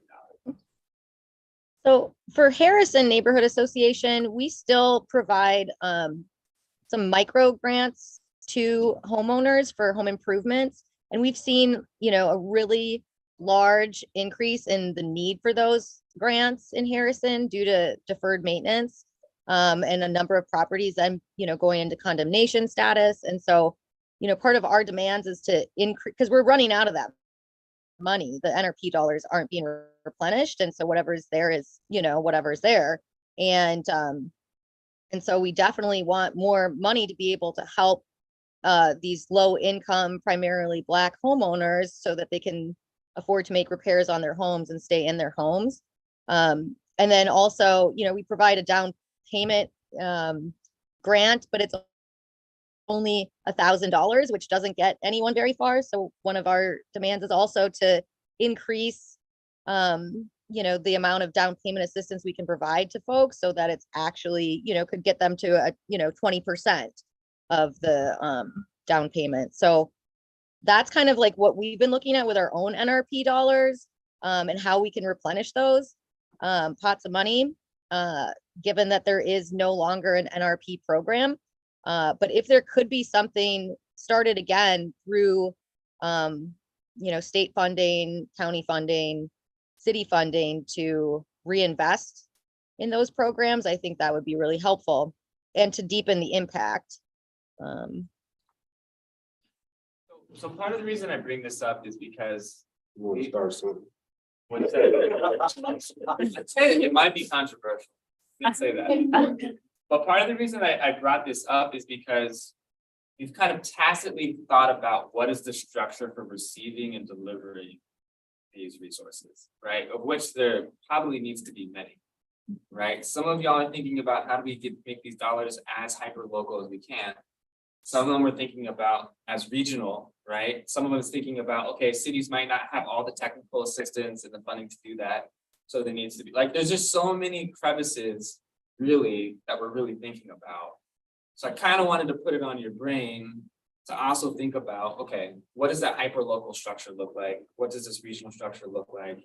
How do those things work in tandem, especially if dollars are coming from a very similar place? Like who's managing that, right? And so I guess in that broader question, just like, what are your thoughts? Like, so I think it could look like a lot of different things. So what does it look like that y'all feel like is the most accountable, most transparent, gives the sort of the power and the resources to the right folks at the right time? And there's probably multiple answers to that, but I think that should be a recommendation that comes out of this group. Right? I don't think that should be left to be decided like with no imagination after this fact. So I don't need to talk about today, but I really think we should come back on the 25th. If there's not thoughts on it today, to really think about that and make sure that that's part of the recommendation on this. Well, I mean, I think there have been hundreds of hours. And I think those should be looked at personally as or like the highly flexible, more kind of risky in air quotes type of funding pots. So as an example, our Northside Funders Group already does pre-development grants to for-profit BIPOC developers in North Minneapolis. So if we just had an infusion of additional resources to administer, we already have a process set up to do that. Now, obviously, NFP is not set up to manage like federal resources, and it's not appropriate. So, but that's an example. I'm also curious, like, based on the lessons from Greenline, we can see the kind of outcomes for each way that previous structure to allocate funds, and if we can find any obvious patterns. Because I'm just concerned that we will just replicate outcomes if you are not intentionally putting at people that tend to not benefit from the. I mean, what I think part of the, so when I went and talked to like Jonathan State Martin, like maybe a lot of those folks came to our first meeting. And I'm kind of looking at mine just because like part of my thing like has to do with like how philanthropy is. And I'm trying to look at for public health. So Central Florida Collaborative work largely philanthropy at the time. What I've generally heard from philanthropy is like there's not the interest to be leading in that exact same. Certainly partnership and thinking about it, but not leading that exact same. So I don't think that's gonna happen because I just haven't seen like to exactly what Coco just said. Like I imagine federal funding could be significant to this in a way that they weren't quite in Central Corridors Collaborative. So it just by its nature won't require sort of a different structure, probably somewhat government led or staffed or something like that, right? But what I think they did really well was they utilized a lot of existing relationships. So I'm thinking about in this corridor, the Neons, thinking about, Liba, who is leading, that project in Brooklyn Park with the kind of the small business incubator space, right? They did a lot of that work previously, and it seems like they were hyper successful in doing that. So even though there's like this element of like government obviously has to play a more significant role than Central Corridors Collaborative, still my question is to the Jacksons, to the Northside funders groups, to small business owners like KB, or to individual renters, like who's those right mix of people to help manage that work to make sure that it gets to the same level of intricacy that Central Corridors Collaborative got, while at the same time having a more complicated mix of funds. I would honestly say, the three organizations that claim the crime of, Phillips, NFG, and Neon in some portions. And that's based on the work that they do in the community already. Maybe Pillsbury at some point, depending on where they're at with things, but these are people that are consistently active in the community and we see them. They know the ins and outs of what we need, what's wrong, and where things need to go. That way you're not reinventing the wheel.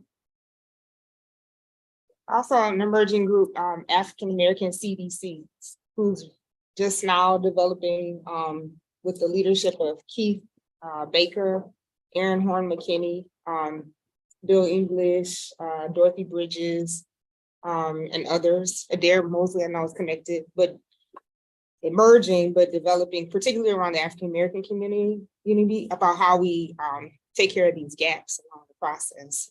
So that's a good group that knows community, is involved with community, and knows how to bring together that cross-sector support from like Keith and transportation and planning to Dorothy, normally of banking, and also connected to the Groundbreak Coalition. So there's groups like that are emerging that we should be considering. If that made any sense, I don't know if others know about that group in particular.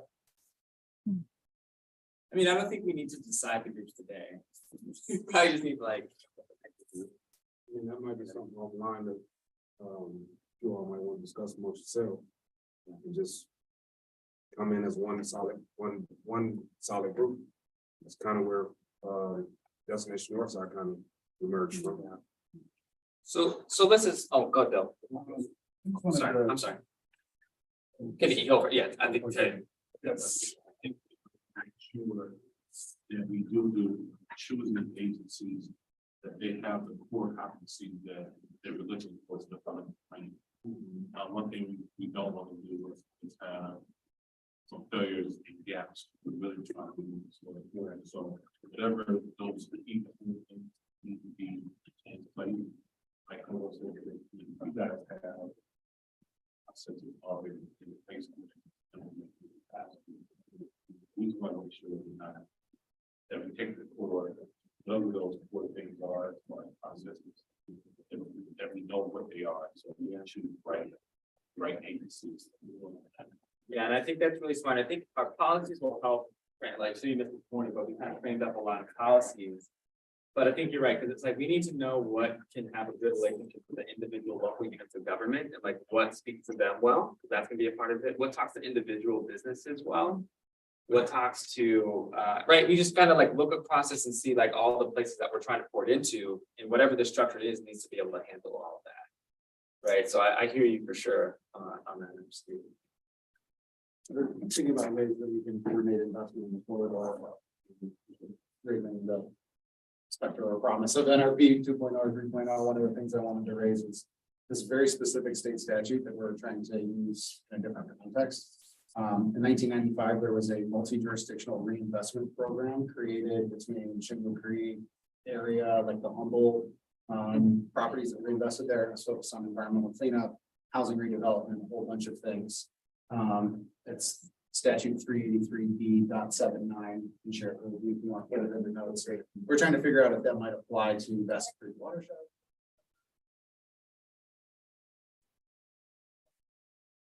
Sorry. But that might be a template for what a multi-jurisdictional reinvestment program might. Yeah, this corridor, we could take that bill, rewrite it in a way that makes sense for the parties that are at the table, or the partners that are interested, and then see if that can be part of the platform. That program was matched. The state contributed half of the money that was allocated there, and the locals just had to match dollar for dollar the state appropriation. That's interesting. Well, again, I don't Yeah, think we need to Bill, do I'd really that like to today, follow but up with that you. question, because I think we need to have something to communicate coming back on, like, again, I think this should be a recommendation, like what are the principles, the values, the framework of that receiving and implementing regional body. I would assume that local governments will have their own processes too, right? You gotta go through your own, where it's relevant. You have to talk to your own policymakers, and it's gonna have to make sense to them too. Not saying that y'all, I don't know, if it's helpful, I mean, y'all let me know, is it helpful for this group to make a recommendation to your individual bodies, or is that best left to sort of figured out? It's a question that I have, we can talk about that offline too. I want to follow up with y'all individually, like, you know, Terry's, Jackson's, Coco and Maya and others, to like figure out, okay, what is it that y'all really need in order to feel plugged in and be at the right space for the type of work that y'all do and the folks that y'all do work with. I just think our recommendations should be cognizant of all those things, if that makes sense.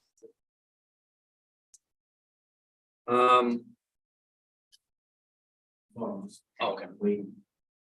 I'm feeling the energy in the room. Folks are tired. Yeah. But is there anything else at the regional policy level? And we can always go back to, y'all can sort of say this in between time, go back and look at these individual policies and say which ones y'all feel like make the most sense. Our team will certainly go back and look at all the notes and see like where we actually ended up in this, kind of doing our own work as we already have done around like legal consideration and those sort of things, and be cognizant of the conversation to kind of reflect that in the policy briefs that we come back and look at more particularly on the 25th. Yeah. I was curious, like, on the policy briefs, I feel it would be great to include what project principle that policies aim to like touch on, because I know that the project is looking to address like equity issues and other human related issues. That's why they're building the train. So as we're thinking about implementation, I think like it would be great to start merging the two timelines and two processes by starting bringing elements from the project into these things, or vice versa and stuff. Yeah, and maybe of course it's kind of like talking about like, it's like what we're kind of in skeletons talking about. I'm just kind of looking at our Hennepin County. So yeah. As in, sometimes it can be defined as Yeah, for sure. We just discussed whatever. Yeah. And And that's why we talked about it. That's why we framed the conversation today in outcomes to policy first, because it's really easy to say, hey, this is not really easy. But we somehow can see policymakers saying, oh, I just want this policy, but I don't know why it's supposed to be used. So then we can use these outcomes to say like, no, we're talking about TIF in this context, right? Which TIF is a very open-ended thing or whatever. We had a very complicated conversation on TIF in our group, right? But also I just want to remind folks before, because I think we're going to break. So I just feel all the energy. I think we actually have the conversation we need to have already. So the idea is that we're going to come back on the 25th, hopefully with enough material where it's like, okay, these are the recommendations, right? This is what we heard from y'all this whole time. Obviously, this is a huge digestion of that conversation. You guys know, you've seen the policy briefs that we're trying to build into more detail into that, and so we'll try to get that to you as quickly as we can so that y'all can review as much as possible. I want to keep that meeting on the 25th like under 4 hours. I do not want to be here for 6 hours or 8 hours, right? I want to keep that meeting as short as possible. So try to give you all this maximum amount of time to look at those things. I imagine we'll come back on the 25th and like affirm that we have to write things within there. We'll have a split between geographies and all those different sort of things, so that you can see that and think that. Hopefully we are voting on, like basically like voting out the recommendations on the 25th. I feel like we're that close. But if there's something else that we need to talk about, we're gonna. Is there an idea on how consensus will be reached? Are we aiming for a percentage of yes or no? Are we hoping it's gonna be 100% all aboard? Or I mean, maybe we don't have to talk about it now. Maybe even if I know with the ground rules for that day, but as we're walking into a voting situation, I just want to know, like, I mean, it doesn't sound like the conversation I've been seeing that no one is supporting something, but to me, when I hear voting, I hear you. To be on the same page. Not 100%. I'll get back to you on that for sure. Go ahead.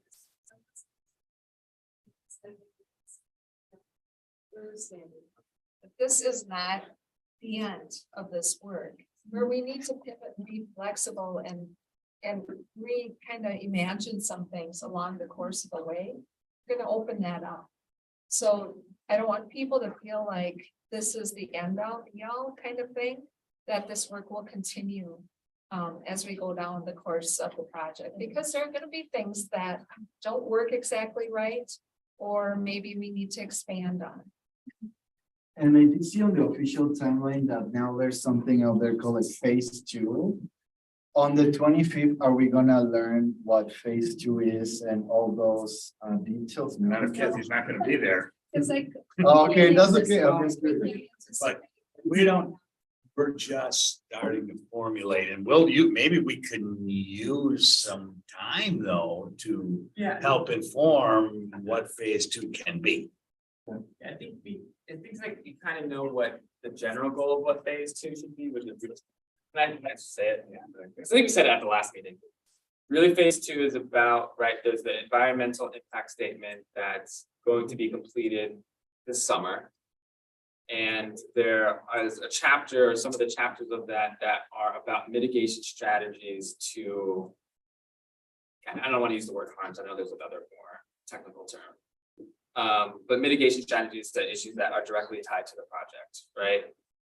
We'll be working to, somebody will be identifying which of these recommendations are speaking to direct impacts that come from the project, and therefore the policies would be mitigation strategies. Well, that is a task, that's too small of a task just for phase 2. And that's a piece. Right. But there's gonna be more bigger pieces, pieces for this that are not direct.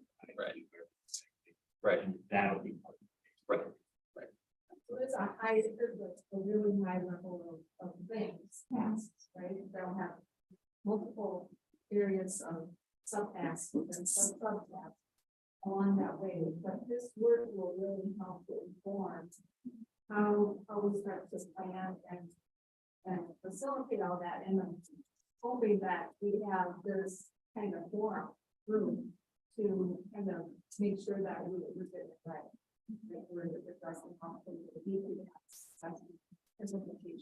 So I can see who's gonna oversee and implement various programs. programs, that could be the type of thing you can ask. Where are we gonna seek funding? How are we gonna get it? How is that gonna be? That could be. Another kinds of things that we'll dig in. Now we'll have policies that are direct. Question. So yeah, we'll talk about that, see what we can come on to. Oh, okay. Anything else before we should go today? Andy's like, nope, let's get out of here. Okay, last thing I will say, this is just a fun thing. Like this obviously will be our last meeting on the 25th. I'm hoping we can organize a happy hour right after it, somewhere close by. And let's just go have fun together to celebrate the monumental task that we really took on. So don't plan anything, or I guess you can if you really want to. Don't plan anything for right after, just go. Have some fun. That sound good? All right. And at the 25th, we'll be here at the Humphrey again. But this is just a really good location for us to do things. Hopefully it's a good location for y'all as well. With that, parking. Did we figure out? Did you call Julie? I can go out. Yeah, I'm gonna figure out, just give me like 5 minutes to figure out what we're gonna do to pay y'all's parking. Then otherwise, ready? Great. All right, thanks for coming on. Thank you.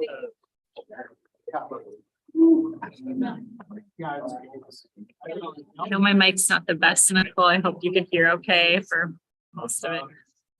Yeah, I did pretty well for most of it. I Okay. appreciate you kind of turning me towards, Yeah. speaking, so thank you. Yeah, hopefully it didn't make you too seasick with that. That was okay. Good, good. Yeah, thank